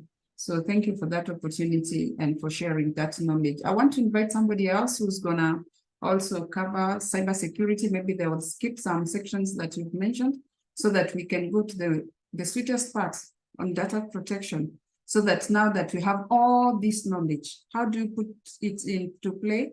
And at the same time, how do we protect ourselves? Because it is very, very important. And I think if we miss that point, that we need to know that we have to secure ourselves, nobody will secure us, then we'll have missed the point and we might endanger our own self. So it is important for us to know that we need to be secure. So our next guest speaker is Mr. Jackson Kimeu. Is going to speak on both cybersecurity and also some good hints on how we can protect ourselves, our organization, so that all of the data that we have is protected and we can stay safe. Because we said from the onset, we are in the information age, and information is going around. And sometimes you might find that we give information where we shouldn't, like our first speaker said, we never know. Our great-grandchildren will find that information and there's no way of forgetting what we already shared. So just a brief intro about Mr. Jackson Kimeu. Mr. Jackson is the CEO of TransSure Tech Solutions, a fully-fledged ICT consultancy firm with a vast experience in providing cutting-edge consultancy services around new and emerging technologies, areas including information systems, forensic auditing, information and network security, cloud governance, that's very important, cybersecurity and data protection and governance. Is a co-founder of Jackson Kimeu Foundation Digital Transformation in Africa. And I think when we interact with these speakers, maybe the questions we should be asking is, what are some of the things that they have done that we can borrow from them and model in our organizations? Because the key of learning from experts is to see what is it they have done successfully that we can model so that we can also be successful in our areas. And that is why they do this.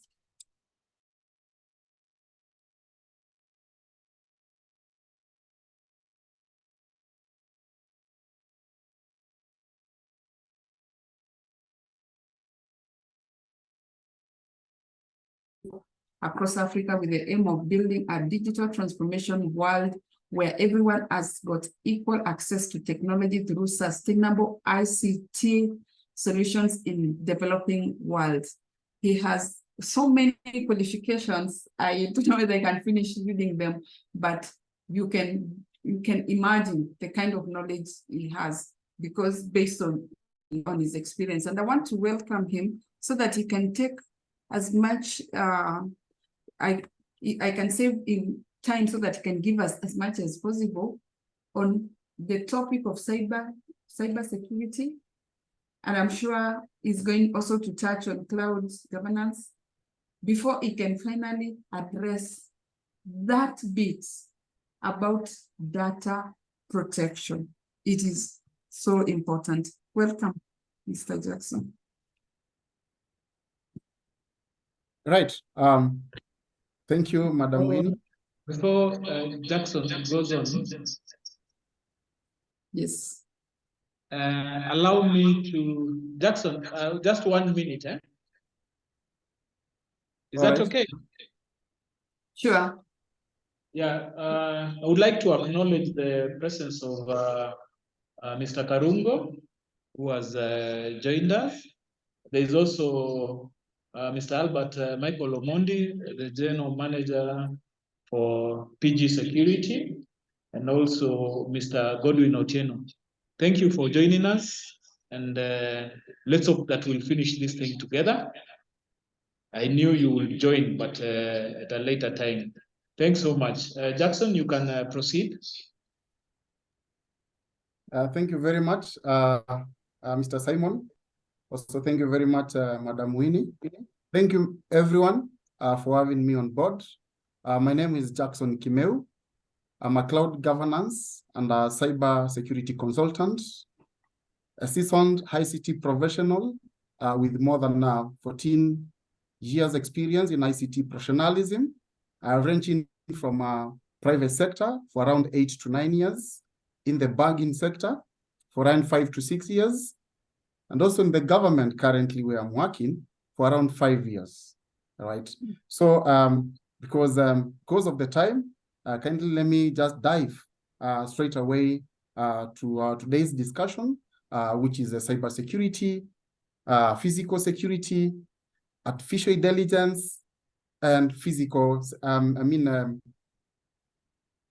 physical security, yes. So kindly let me go straight away and, share my screen.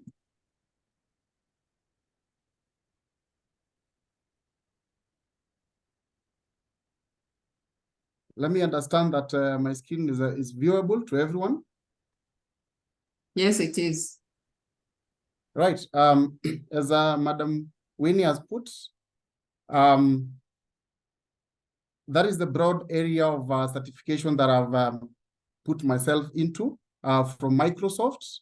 I've done quite a lot of certifications in Microsoft. That is MCSA, MCSE, Hyper-V, virtualization, and all that. And then in the cloud, I've done Microsoft Azure, that is AZ-104. I've also done Amazon AWS Solution Architect. I've done cloud security. I'm also certified with the data protection officer from the PECB. And the area of security, I'm a certified ethical hacker, certified hacking and forensic investigator, and also CCNA security. On the area of networking, I did my CCNA around 15 years ago. I'm also a certified network professional. I'm a certified information system security professional. On the side of project management, I'm also certified with Prince2. So those are the areas that grabs my specialization. So I normally wear different hats, but in today's discussion, which is based on cybersecurity and data protection, allow me to take a few seconds, maybe to mention on what is cloud governance, and probably I know my colleague Joy have talked much about cybersecurity definitions and all that. I'm also gave very few seconds on the same. You know very well that cloud governance is not very common avenue, especially in the continent of Africa, right? But if you go to US, if you go to UK, this is an area that is really coming very fast. And the reason is because if we take back in our workloads in our premises, when you talk about the physical infrastructure, the network infrastructure, the server infrastructure, then we talk about ICT policies, we talk about frameworks and the strategic plans, right? But again, when you go to cloud, now there is an area that is called cloud governance. And now in cloud governance consultation, this is someone who defines, implements, and monitors framework policies that can guide organizations' operations in matters to do with cloud, all right? And it is in this whereby it regulates how users work in cloud environments to facilitate consistent performance of cloud services and systems. So that is normally what is all around cloud governance. I know Banajoy spoke about cybersecurity definition. Again, I'll also put across a very few definition whereby in cybersecurity is a practice of defending computers, defending servers, mobile devices, electronic systems, networks, data, you know, from these things that we are calling them malicious attacks. And in cybersecurity, it is a fast-moving sector as hackers, cyber criminals, cybersecurity professionals try to outsmart each other, right? And cyber attacks are launched in organizations every single day, every single minute. There is something maliciously happening to systems across the world. So what is the level?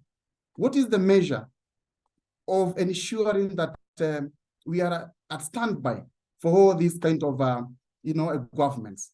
So that takes me to my first slide, which we are going to talk about what we call vectors, what we call cyber attack vectors, and how can we mitigate from them? How can we be able to avoid them? And one of the most common attack vectors that we know is what we call compromised credentials, whereby username and weak password can lead to compromised credentials. So it's very much important that an organization has effective password policies that can ensure suitable password strengths are available. Also, to ensure that this kind of vectors been avoided from unauthorized entities or malicious attackers is whereby password sharing across services makes all applications that share credentials vulnerable as a consequence of the breach of one service or an application.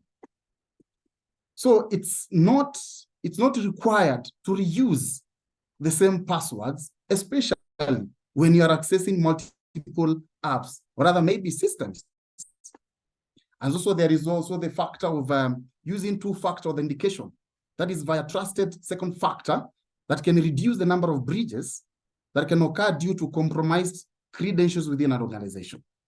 The other level, there is what we call weak and stolen credentials, which again, this is the reuse that makes credential exposure as a gateway whereby attackers can be able to access and maybe, launch an attack to the system. How can you avoid to ensure that this is kept in how it's supposed to be required? It is ensuring that you are tracking password hygiene in your organization and using across your entire enterprise to identify high risks of users and their devices. This is something that is very common in organizations, whereby the system admins or the person who is required to manage this, they doesn't follow the ICT policies. They doesn't follow the cyber security policies in place. They doesn't practice the password hygiene. Then there is also what we call malicious insiders, whereby these are disgruntled employees. My friend, Mr. Tom, talked about this, matters to do with physical security. I remember that, whereby some malicious insiders, they expose private company informations. They exploit companies' vulnerabilities, right? And malicious insiders are often very much unhappy employees. They have not been promoted, So that is how now in an organization you find insiders trying to give out a very secreted information for an organization. How would you mitigate from such? An organization has to keep an eye out of disgruntled employee and monitor the data and even the network access level for every device in the organization, and ensure that every user is not put into insider risks. There is also what we call missing encryption, or rather poor encryption, right? Whereby it leads to sensitive information, including credentials, being transmitted either in plain text or using weak cryptographic ciphers, or what we call protocols. And again, this is another very common area that hackers, they try to hide on. So how do you mitigate from it? Number one, do not rely solely on low-level encryption or even assume that following compliance means that the data is securely encrypted. No. Ensure that the sensitive data is encrypted. That is the data at rest, the data at transit, and even the data that is on process. There is also misconfigurations of systems, whereby some systems normally have errors, devices and apps present, and they can present an easy entry for an attack or even exploitation. So it is required to put procedures and systems in place that tighten configuration processes and use automation wherever possible. There are like monitoring application and devices, setting and comparing these recommended best practice. It normally reveals the threat for misconfigured devices that are probably, located across the network. There is this gentleman who is called ransomware. Very dangerous, very common. One of the most emerging and trending cybersecurity factor, whereby it's a form of a cyber extortion in which users are unable to access their data until probably a ransomware is paid, all right? So how do you mitigate from ransomware attack? Make sure you have systems in place that can protect all your devices from ransomware. That is including the normal operating system patches, updating the operating system, ensuring that you have up-to-date systems that will ensure that you can be able to have very few vulnerabilities. Not installing softwares that are malicious or even getting administrative privileges, unless maybe probably you know exactly what it is or what it does. Phishing. This is very, very dangerous. Very dangerous. All right. Whereby a cybercrime tactic in which the targets are conducted by emails. And these emails, we normally call them spoofed emails. Yeah, telephone conversations, social engineering. And by the time in the next few minutes, I'll be able to share a video that is clearly shows what we call daily vulnerability.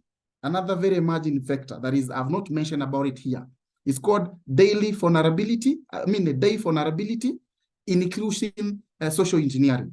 And then lastly, we have trust relationships, whereby attack exploits the trust between the two entities to gain unauthorized access to systems or even network. To mitigate from it, ensure that you limit or even eliminate the impact or damage an attack can be able, to influence.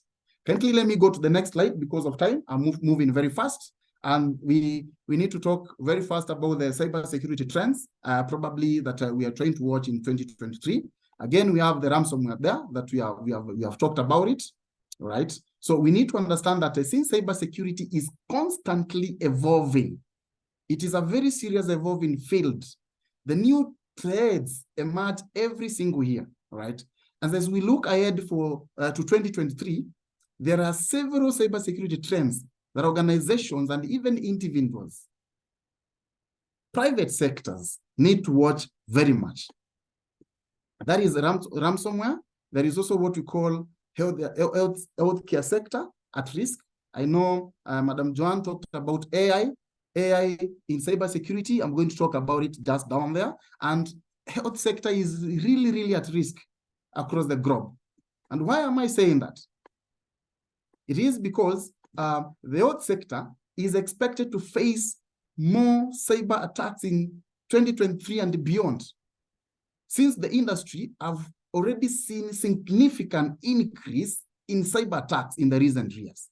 For instance, according to articles and research and all that, around 44% increase, resulting in a compromisation of healthcare data, whereby around 40 million patients' records across the world are being maliciously accessed by attackers. So that is an area that it really needs to be revealed and ensure that it's be mitigated on.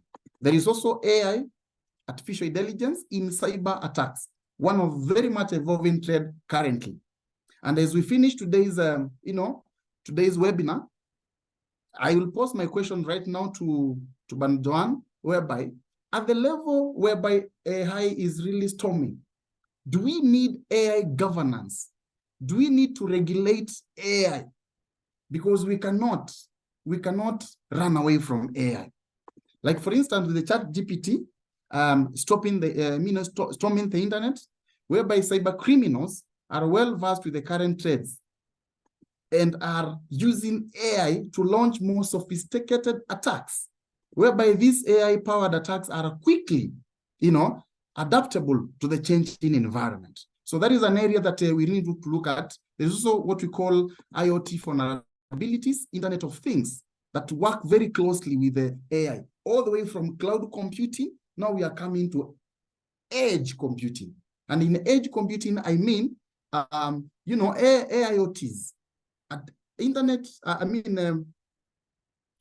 of Things, whereby now we are moving to smart world. And with smart world, I mean smart industries, smart education, smart healthcare, smart homes. This is whereby these IoTs are being applied. And they are going to be, executed by the power of AI. So, due to IoT vulnerabilities, what is required in the cyber world to ensure that the AI is protected and the AI execute activities as per the AI models required? Then user as an attack service, very common. And also we have quantum cryptography. That is very common nowadays. It's a very, very nice technology whereby it becomes widespread. As we try to compare with the traditional cryptography methods used before, the quantum cryptography is now the era. And therefore it provides an alternative approach to encryptions that is highly secure and resistant to attacks. And then before I play my video, there is also some very common cyber challenges, and that is modernization. We have what we call the skill gapping and the signal quantity.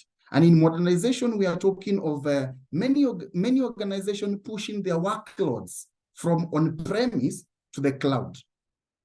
So in this process of modernization, of moving large scales of data, there is leakage, and this is whereby the attackers are using the opportunity.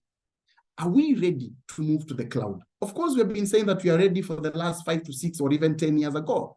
But if you look currently, the structure of Africa and even our country, Kenya, how many organizations have pushed their workloads to the cloud? Are they fearing? Do they lack the skills personnel? What is the point? Is it the skill signal quality? So those are the other issues that we need to talk about. And then lastly, let me share this slide, because I understand some of us who are here, they really need to know if they want to move into cybersecurity, where can they start? I normally always say this. When you graduate from college with an ICT program or even a degree, then you have what we call general ICT knowledge. And therefore, you can specialize. You can specialize in all these kind of specializations that you're talking about. And in information security, we have what we call certified ethical hacking. We have hacking and forensic investigation. We have what we call LPT, license penetration testing. We have a certified information system security professional. We also have certified information security system manager. We have NCM. We have cloud security professional. And also we have data protection officers, whereby I'm going to spend very few minutes again in that area. But again, before we move to that, kindly allow me to share this video. Allow me to share this video. Let me first of all stop sharing that. And then I share a video that I have with me.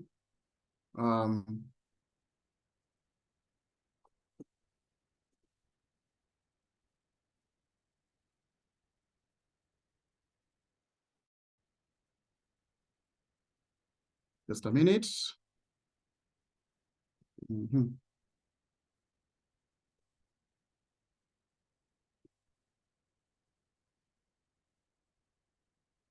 I don't know why this is not coming. No, I'm here. You're there. So this is target cyber attack reality.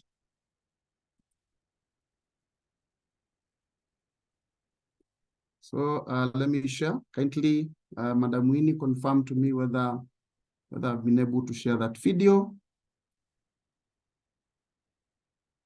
Can you be able to see? Yeah, you can go ahead. Okay. There is a battle raging, one that many don't even realize exists. A fight in which anyone can be the victim and anyone can be the aggressor. It can be motivated by politics, by ideals, or simply by financial gain. Just recently, a large company was targeted, and due to one of these attacks, ended up more than $60 million worse off. Targeted attacks are a reality. What you're about to see is based on the real story of one such attack. Don't even go there. Go where? Everyone knows hand shot first. Hand shot second.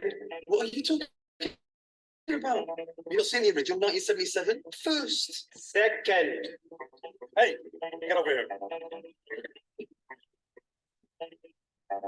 Got a job. So this is what we're going to do. First of all, we need to research the target. Find out what you can about their finances, social interactions. Make a list of departments and staff and get them on the wall. I want to know what these people are like. What are their online habits? Do they talk about their employer online? Also get me their perimeter security and internet-facing systems. We really need to know what we're dealing with here.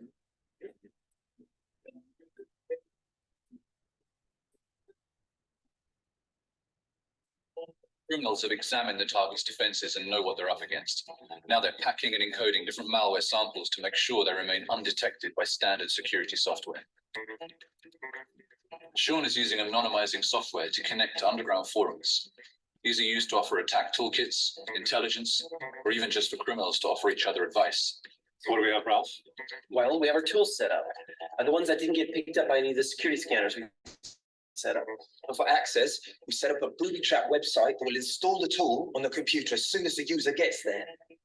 The link was sent to all the email addresses that we found on the social profiles of the employees. Now we just got to wait for them to take the bait.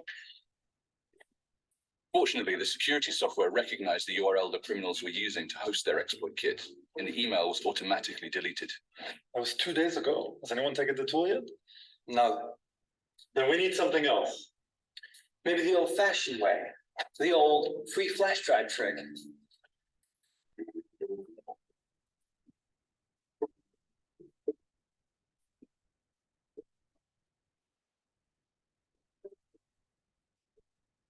Hi, I found this in front of the main entrance. Could you check it out, please? Yeah, it's good you brought it here. Thanks. What are the employees talking about now?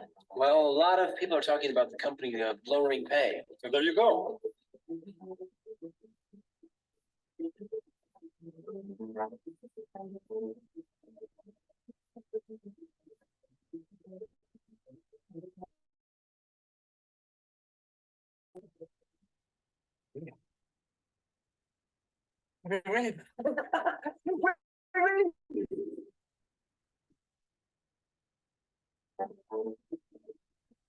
Now you can see at this level, the employee on the other side has been able to be phished. Is going to click a malicious phishing email. Then the attack on the other side, he gets the inclusion.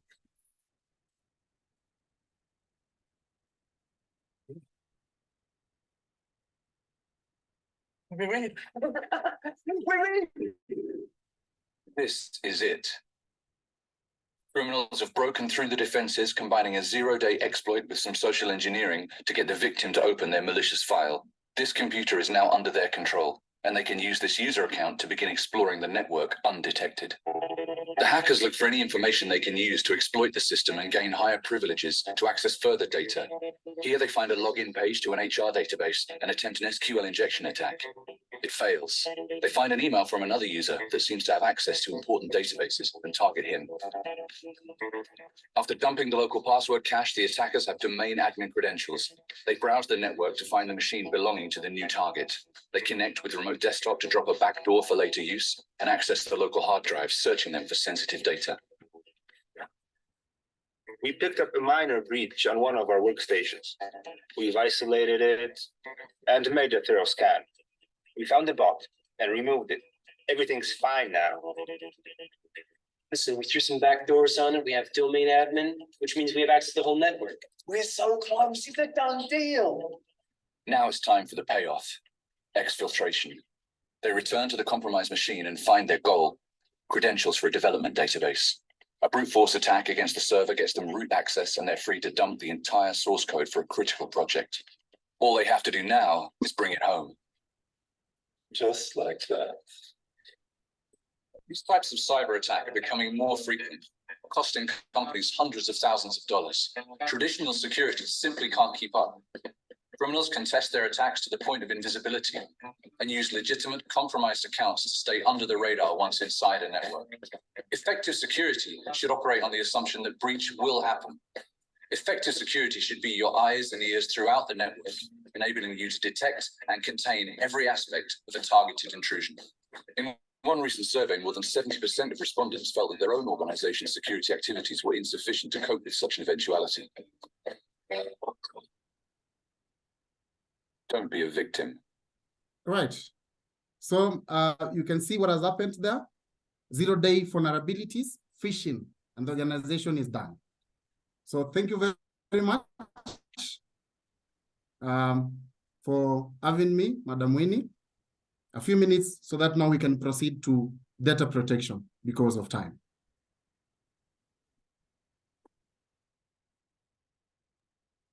That is very, very educational. And I think we've learned something and learned a lot. We can see that we might be saying to ourselves that we are fine, but really, are we fine? Maybe something else is happening and somebody is doing something. So we need to be on the lookout for that. Did you learn anything from that? I hope you did. I hope you did. I'm so happy that we are able to learn a lot from there. And I'm sure once you come in again, now you can tell us how to protect the data. Now that we've seen, we can be attacked, even when we are unaware. and that these people can find ways to find our data. Now, how do we keep it safe? What do we need to do? How do organizations protect that? And how do individuals need to protect their data? Maybe that is the next part that you need to share with us so that we have an idea and so that we can prepare ourselves for that. And once more, let me remind you that the purpose of this, all this, is to make you aware so that you now know what you need to do. Remember that we will be hosting a 2 to 3 days workshop where you can now learn how to implement all this so that your organization, yourself, you're safe. Are you ready to get yourself safe so that you are not under any attack? Are you ready to make sure that you are secure? That is the question that you should be thinking about next. Because knowledge is one thing. Taking action to make sure that you're safe is the next step. You can't be safe until you take that action. So welcome back, Jackson. We are ready for data protection. Thank you very much. Moving swiftly to data protection. I know time is not on our side. Are we ready for this? Are we ready for next world? I really like the presentation from Madam Joanne about artificial intelligence. Here we're talking about big data. How are we going to secure our data? Yeah, I know most of you have in the last 1 month, you have seen matters to do with the WorldCoin. So again, kindly straight away, without wasting a lot of time, allow me to share my screen. Very fast. We're talking about data protection. And where are we as a country? I'm very glad to ODPC. ODPC is Office of Data Protection in Kenya. Through Madam Immaculate Kasait and the team who are doing a very great job in matters of awareness in the country. So, but again, are we moving swiftly to protect our data? What is expected of us? What are some of the other policies, that we need to have in place? We need to implement in the country.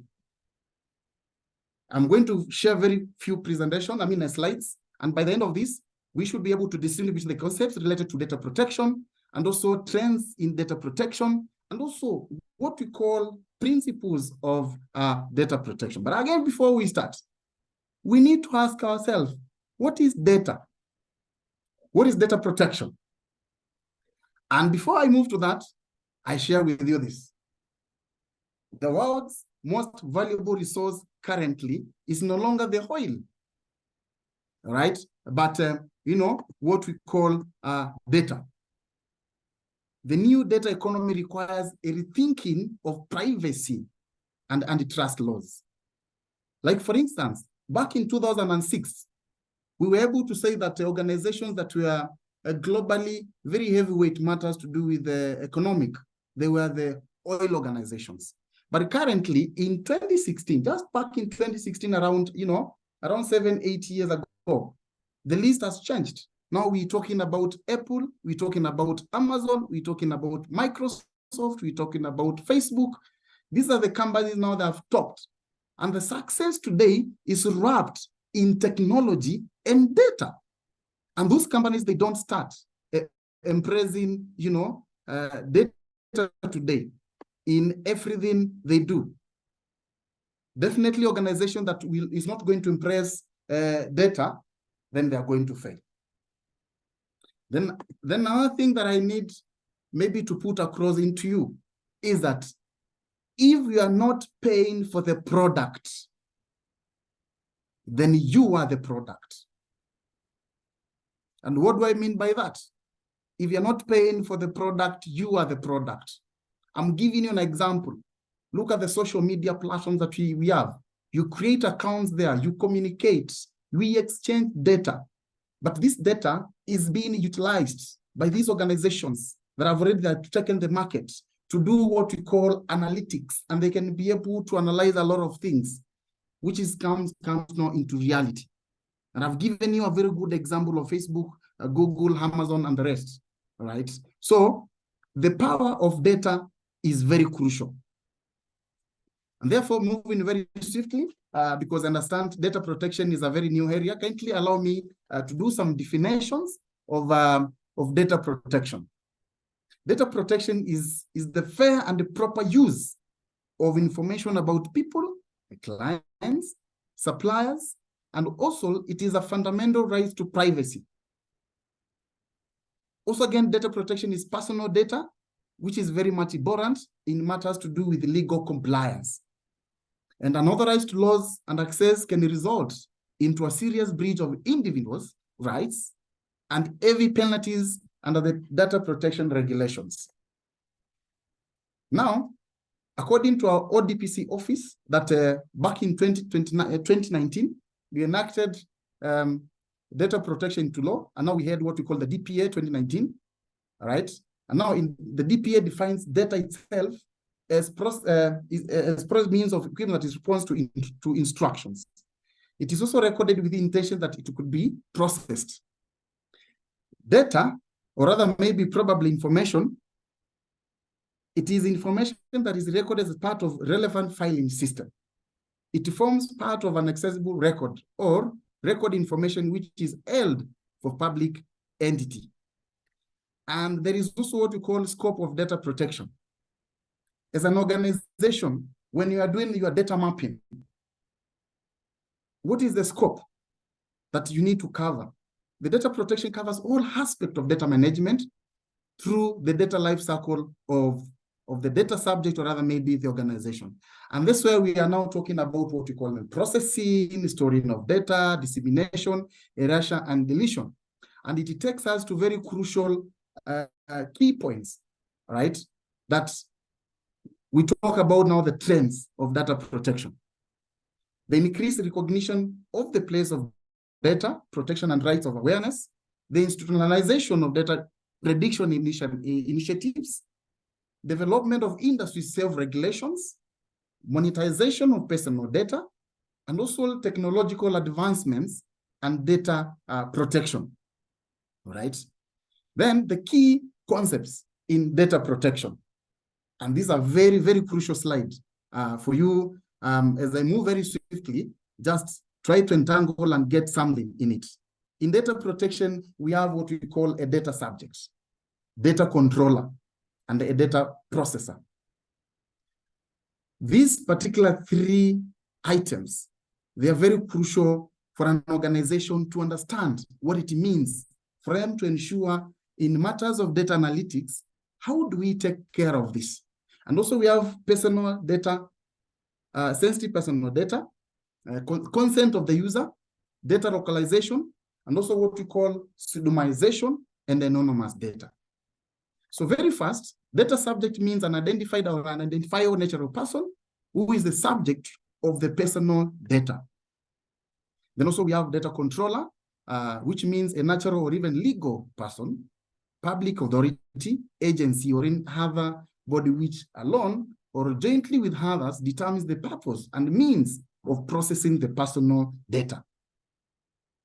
We have also processor, means the natural or the legal person, the public authority, the agency, or anybody which processes personal data on behalf of the data controller.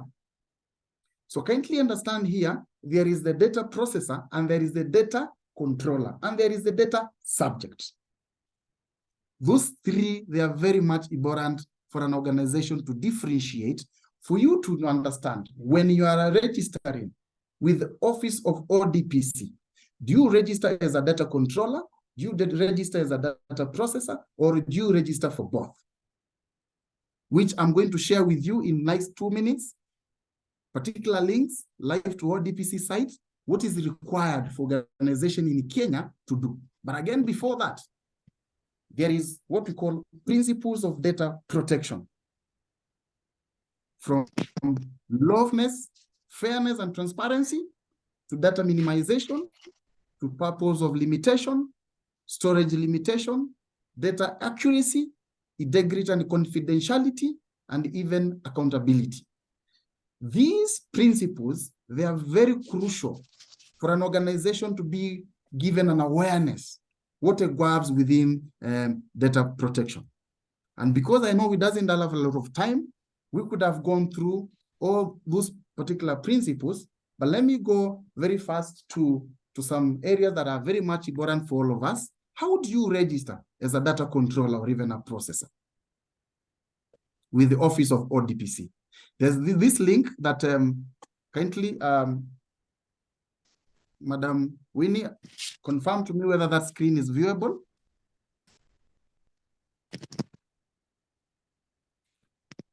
Madam Winnie? Yes, it is. Thank you. So if you want to register as a data controller or data processor, this is where you normally come to.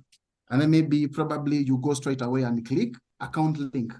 And then automatically the ODPC site will tell you to log in if you have logins. But again, if you have never registered as a data entler, then you can always come here and register. It's just very, very easy mechanism. First of all, of course, you go through the instructions. And then after all the instructions now, you can probably start doing what? Start doing the registration until you submit. Right. The other area, it's how do you report for a data breach? Maybe something has happened. What is the right mitigation plans, the right procedures and protocols to report to the Office of ODPC? Again, I've given you a very straightforward link that when you hit that link, it will take you direct into a platform where you can be able to report a data breach by, filling the organization, the contacts, the email, what happens to the data breach, they provide all those particular information. Then after that, you submit. And then second to last, how do you file a complaint? There's a difference between a data breach and a complaint, right? So if you click this, again, also you can be able to launch a complaint to ODPC office. And you're supposed to launch all these within 72 hours. Within 72 hours, you're supposed to report to ODPC because of data breach. And then lastly, we have now the organization currently whom have registered with ODPC office as data controllers and the processors. Let me show you something. If you look at this, you'll find that as a nation, we are moving swiftly in matters to do with data protection.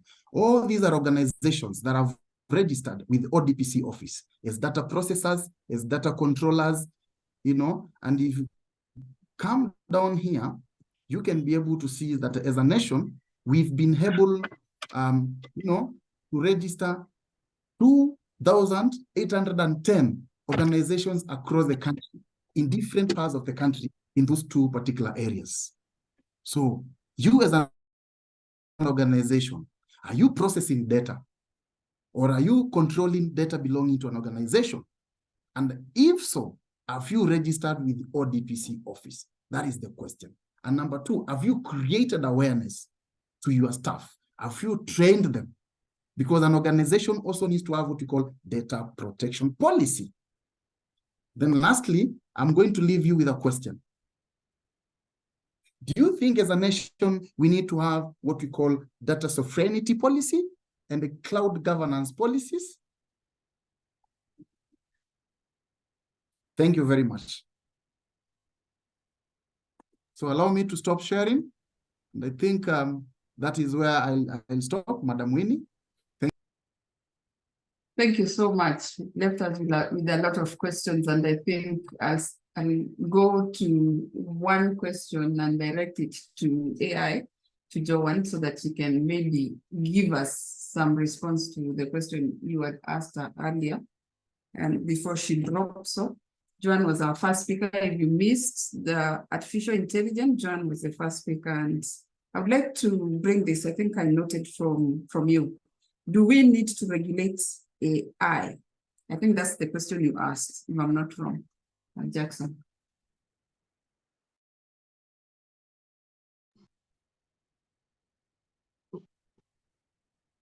Thank you, Madam Winnie. And yes, I think that's what my esteemed colleague was given an excellent presentation on data protection. Mostly that is close to my heart. And what he was asking, do we need to create AI governance? And the immediate answer is yes. The question is why? And I believe also what my previous colleagues, the previous speakers who also indicated about security and layers of security, which have been very informative, brings out 4 key reasons why data governance, or rather AI governance, is important. First, we are having emerging technologies coming up, and these require massive data as we move forward. A lot of data is being shared, a lot of data is being requested, a lot of data is being used to manage systems. And without governance, this data can create a system mess, a government mess, a governance mess, or rather an operational mess if it is not governed, which brings me to my second point. I think it is also time, and I believe my colleague has also stated this, it's important that we start, if we have not done this already, introduce governance bodies, governance boards, AI governance boards, especially AI auditors, so that organizations or developers are able to not only have the autonomy to create models, generally, but are able to be guided by a set of guidelines and policies created by this particular board on where are you getting data from? Why are you getting the data? Whom is it going to be controlled at? How is it going to affect the person being given the solution? How is it going to be controlled moving forward and monitored, etc.? So the question to us as Kenya, as Africa, is, are we ready for a governance board? I believe we are, because I would rather we start from an infancy stage and do something about data governance than stay there and say we need a perfect system that will enable governance. If we should start, we should start in a small way in individual organizations, and also scale that through African collaboration. Which brings me to my third part, is data privacy. There's a lot of violation of data privacy that is happening in the world. So data governance is able to tackle that. But other than that, lastly, we have innovators who are coming up with innovations that require protection, but they cannot do this if their data is being assessed and shared all over. How are we going to encourage innovations within and encourage entrepreneurship, encourage our economy to grow by our own people? The first step is data, or rather AI governance. Thank you. Thank you so much. So I think that is answered. We need the governance bodies, and I think if you are thinking about AI, those are things that are supposed to be coming up and building. Maybe this is our next or near future, what we'll be seeing.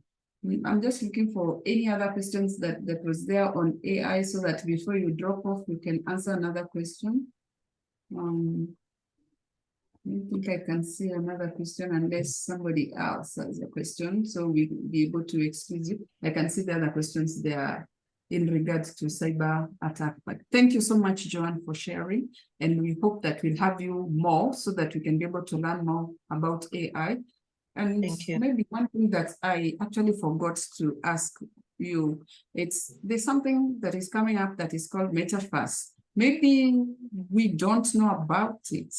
You can give us some tips, what it is, and maybe share with us what is the future of that. I know it from the fact that we're supposed to know how we handle, especially for people like yourself and myself who are authors. How do we deal with our books in terms of earning from that, and how does this come? So maybe you can share some lights on that. All right, thank you. Thank you, Winnie, and thank you for that. It's something that I've also done my best to study extensively, and even formed a company called MetaMe in Africa that addresses the education of the metaverse. And what we can say on the very basis of information is that metaverse is basically the future that is going to require or requires collaborative platforms, both physical and virtual. What do I mean by that? Spaces are being converged. We started with basics of texting phones where you can only text. That's how you communicate. And then we moved to 1D, photos, so where you communicate through pictures. It moved to video where the experience was enhanced, and social media brought in the experience of interaction socially. So this experience is taken to the next level, and that is experience of bringing together the physical world and the virtual world into a digital universe. So what do I mean by that? Basically, metaverse is flattening the digital boundaries, okay? And bringing people together. So for example, in this particular meeting, we could be sitting next to each other virtually in different costumes and share, or rather make presentations to virtual people within a similar space with art pieces, or rather, an environment that we all understand, and make gestures and collaborate and engage virtually. That is the metaverse.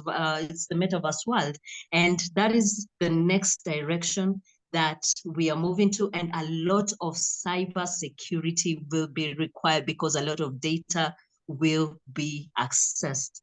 So generally, this is information that requires a whole another day, but it's something that is interesting that each one of us, if you find time, please look into it and see what parts you can play within the metaverse world. Asante sana. Wow, thank you, thank you. And I think we are so ignorant that we don't know, even as of, I think now or yesterday, I was reading in some place, somebody had posted that even now as we create this content here in Zoom like owns it.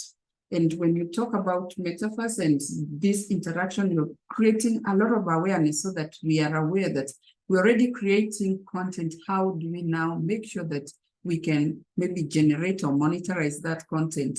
And so that we don't sit and say, I was just doing a presentation and leave it there, or I was just doing a video, or I just took a photo, I was just explaining something. How do we bring this together? And what is the future now that we are aware? Thank you for that information. Unless somebody else has a question with that regard, but I think that is what I had to ask. Is there any other question with regards to AI before she drops off? If there's no other question, we'll go directly then to the question. Let me see, I've seen something. What strategies should be in place to detect and respond to adversarial attacks targeting AI systems? All right, thank you. And allow me to just answer this in the list of limits, say 1 minute because of time. And the strategies to respond to adversarial attacks of AI systems, especially now, is for those who are AI engineers or are creating AI models as solutions for a particular organization, is to train models first at onset. When you're creating a model, make sure that it is resilient against attacks. And how do you do this? The first thing and the immediate thing to do is to expose the models to attacks that already exist. That is the best way. A counter-attack with an existing attack. That way you create a strong model. Bringing me to my second strategy that I believe is what has been asked is, for example, I saw this from, I think, Reverend Tom, if I'm not wrong, the different levels of cybersecurity. One of the strategy that can be an addition to is every level of security, from the point of physical, security to the point of digital security. Every level should be counter-developed by an AI solution. So for example, if you're talking about checking a physical person getting to a building, what AI mitigation solution can you put in place to enhance the security, etc.? And as you move towards those levels, that is important to take note. Another strategy is, this is what we call feature engineering, an emerging field that is really getting into the AI field. That is basically creating techniques that make model predictions less susceptible, less vulnerable to adversarial attacks. And then also make sure that we have real-time AI monitoring systems, and we continuously test our systems on a daily basis, on an hourly basis, etc., etc. And a good example was the video that was shared by my colleague during the last of his presentation. I hope I've answered that satisfactorily. That is great, and thank you. And I think we now see how these things are coming all together. And thank you so much for sharing that. I think we should be able to engage you more and maybe get a full day and sit with you and learn and really practice and see how do we do these things so that we are able to make sure that we are using the technology that is coming and we're using it well so that we're also secure. Thank you for that. I'll allow you to leave.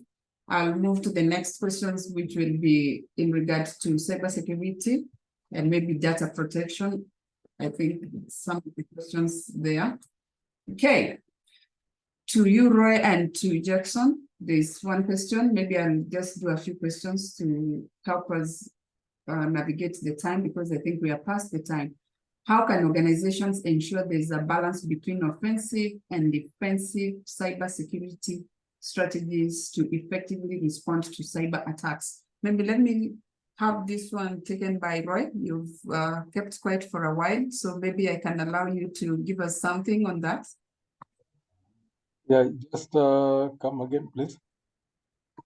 How can organizations ensure the balance between offensive and defensive cyber security strategies to effectively respond to cyber attacks? And they're asking this in a financial institution. And since you've been in a financial institution. Okay, thank you. You're saying how can an organization be put in place strategies to balance between offensive and defensive? Defensive, yeah. Cyber security strategies. Okay, I think end of day, what matters again? What matters really is establishing the criticality of the institution, and that informs the strategy on how offensive or defensive you would be, because once you identify your position in the industry and the type of services you offer, that then determines the balance between offensive and defensive measures that you need to take, so that end of day, you do not deploy measures that would be an overkill, and at the same time, you do not put in place measures that would not take care of the threat. So you need to measure the threat properly and then make an assessment on whether the responses that you want to put in place in terms of defenses or offensive strategies matter. For example, let me give an example. Let's say a financial institution and one that takes care of, let's say, a military institution. If you look at both of them, well, in different sectors, but the threats are also different. But the defensive measures that a military institution will take are more critical. The risks of not putting in place appropriate measures would be very catastrophic, not at the same level as those of a financial institution. So what a military institution will put in place would be several times more stringent, and given the fact that they could be all riding on technology. Financial institutions have technology, the military institutions have technology. So the defenses they need to put in place would be very significantly different given the nature of the risks that they face. So in summary, it's just basically to assess criticality of the institution and then balance between what would be a strategy to defend or a strategy to put in place measures to attack any threats that face the institution.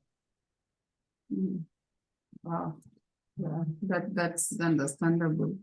And I think at this stage, we need to understand, like the example you're saying, look at each organization and what is the threat, because each organization has got different threats.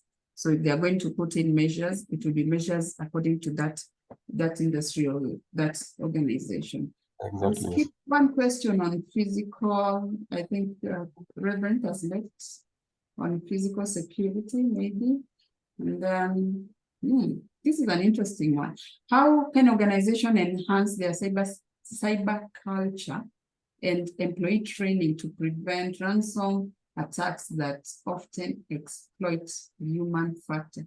And I think that is linked to what somebody earlier said there, that given that given humans are the weakest link to the security posture in the organization. How would you answer that, Ron? Yeah, I guess end of the day, what someone has put in as a question, which is usually a common saying, the strength of an organization or an organization's strength is as strong as the weakest link. So it's more about employee awareness. It's more about policies that the organization puts in place. It's more about the self-assessment practices that the organization puts in place, the risk culture, you remember the 3 layers of defense that exist in the organization. The primary one being the business, the intermediary being the risk, and the third one being audit. So each and every function has a role to play. And it's all about continuous review of the threats and ensuring that mitigating factors are put in place to address those threats. Yeah, so it's a continuous effort that needs to be put in place. Of course, you need to have your standards, you need to have your policies, your processes in place, and mechanism to ensure that there's life in each of those to ensure that then you are on top of all the threats that would face the institution. Yeah, I think we need to, this is something that is evolving so fast. So we need to stay in touch with what is changing and see how we can change with what is changing. And maybe that is why, maybe the question I was looking for is about scalability, which I'll now let Jackson to answer that. I can't see my question, but I guess when I was kicked out of the meeting, maybe that's why I'm not seeing that, but I know it was one of the first questions that we had. Jackson, you can give us a response on that scalability. Right. Thank you. This is also a very crucial question, and it really happens because you normally find that there is what you call ex-employees. There is what you call those employees that have left a particular organization. But after they have left, there is networking. I still have a phone contact of XYZ. We can always talk, right? Then there is also the contractors. The contractors that have an SLA, the service level agreements with organization, whereby, let's say, for instance, a particular organization, which is a technology firm, have supplied you with 1, 2, 3, 4. What is the level of SLA with that organization? How do you know that organization? What kind of equipment have been brought in place? So when you talk about scalability of an insider cyber threat, then ideally we are talking about ex-employees, the contractors, probably or of an organization that perform an action that puts that particular organization, into interests at risk.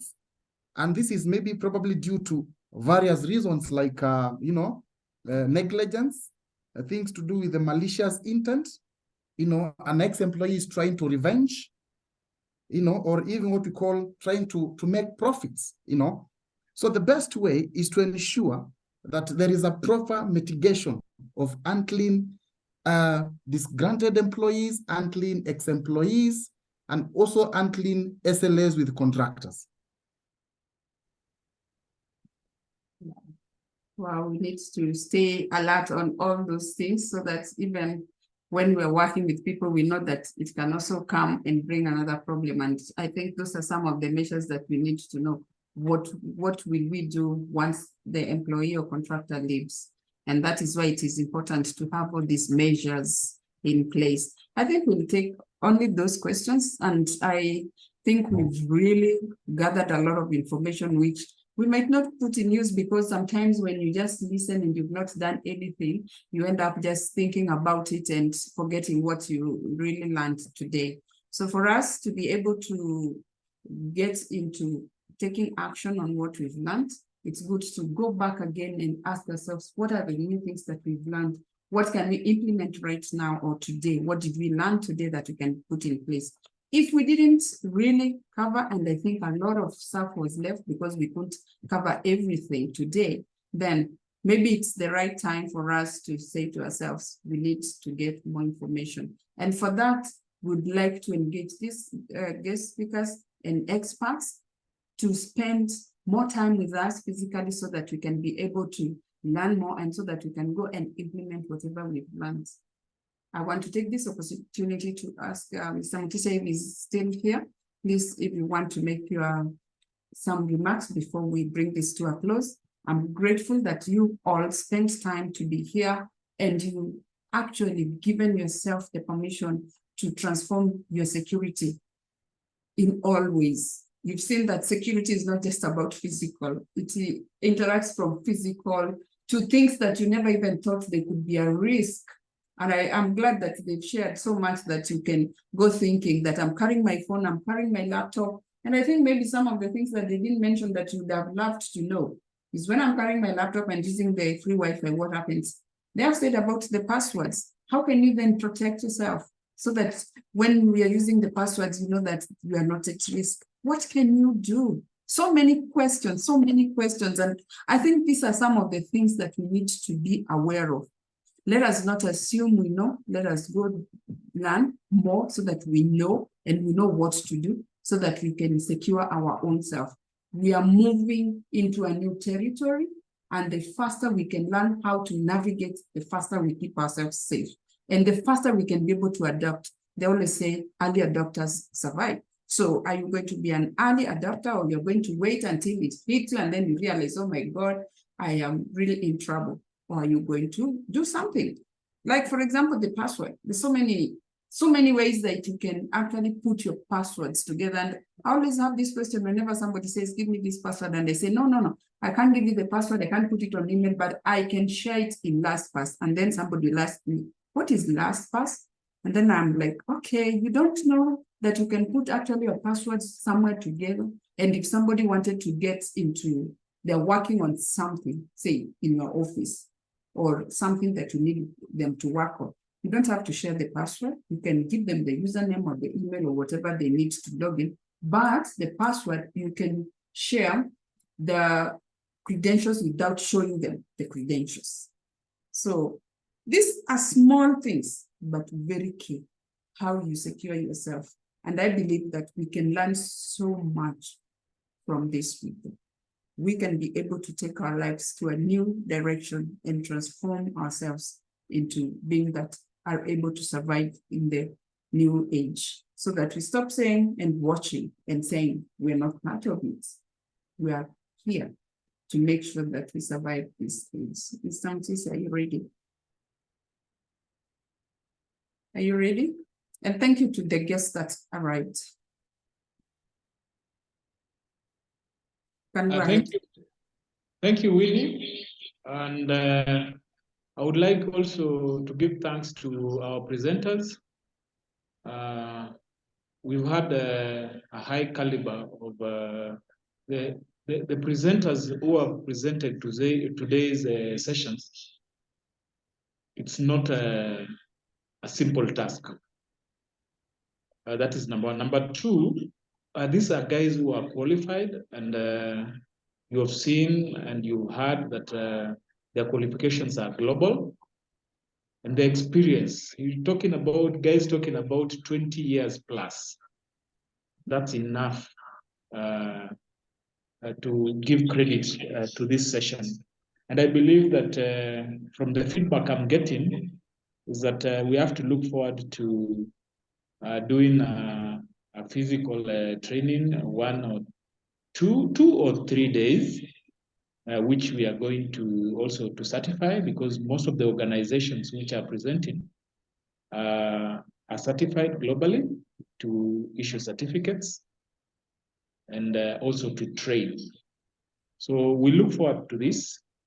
And I would like to thank all the people who have gotten time at least to attend to this. We shall be having a series of this kind of webinar trainings so that at least everybody is up to date. where Internet of Things is concerned. Abubakar, I've seen your question. How often should the measures be updated due to a high rate of ICT transformation?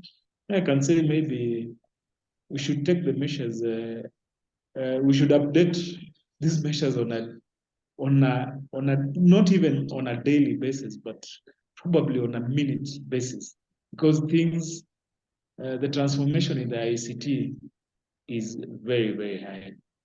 We need to come up with the countermeasures almost after every 1 minute, because these hackers and these, I call them cybercrime bandits, they are coming up with new ideas on a minute basis, not on a daily basis, on a minute basis. So we should be advanced, and we should be implementing these measures on a minute basis. Thank you so much, Madam Winnie, for hosting. It has been a wonderful session with you at the top, and also considering the number of participants who have joined us today. I believe the next time we're going to have even more people, and we're going to ask for interaction so that at least members can feel like place and also can get the time to ask any challenges that they are facing. Thank you very much, and please you can proceed so that we can have a close on this. Thank you. Thank you for that. And I think a lot of people face some challenges because I'm still getting texts. I think we had a registrant of about 154. I'm not sure why some people are getting denial to log in, but I guess if you don't have an email address that can be validated, then it can be a problem to join in Zoom. They have introduced new rules. So it's also good whenever you're joining like the meetings, you just check some of those things so that you get yourself updated and ensure that you can be able to log in. When they set new rules, then it becomes a challenge to join into the meetings. I just wanted somebody to talk, but I'm not sure whether they are here, because I think one of the questions that Jackson answered earlier is about what do you need to study if you're going to join into this new field that everybody is coming along and saying, I want to be an expert in cybercrime, cybersecurity, I want to be an expert in AI. What are some of those opportunities, degrees, or studies that we need to take? And I was wondering, Catherine, are you able to answer that question? Catherine? Catherine? I don't know if she's there, but I can see the name is there. So I just wanted Catherine to give us a bit of that, because Catherine does a bit of studies with regards to what you need to study. If you're going to the university, she could give us a bit of that. And it is important. Let us not ignore this. The little knowledge that you learn today, it was just 2.5 hours, but there's so much that you have gathered. You can take another first 2 days, so much knowledge. And that is how you build yourself to be able to be in the place where you call yourself that you're secure. Oh, this is a new place that you are. You can do your work, like John said, or else you'll find yourself replaced by the other people who are doing or using the necessary skills that they have gathered within this time. Times are changing. Also, allow yourself to change and transform yourself, and know that these are career opportunities that can also get you into other great places. Thank you once again, and thank you so much for joining us tonight. And I hope that I will be able to meet you in another session in the near future. We'll keep you posted. We'll be able to share the video for those who were able to join, for those who are not able to join. And we look forward to our physical interaction where we can practice what they have taught us. Thank you to our speakers, and thank you to our sponsors, as well as we want to thank you to all of you who have made this session great, because without you would not be curious to learn more.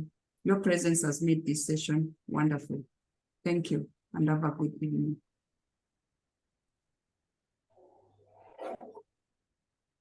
Good evening too. Bye. Thank you. Thank you. Good evening, all. What is it about?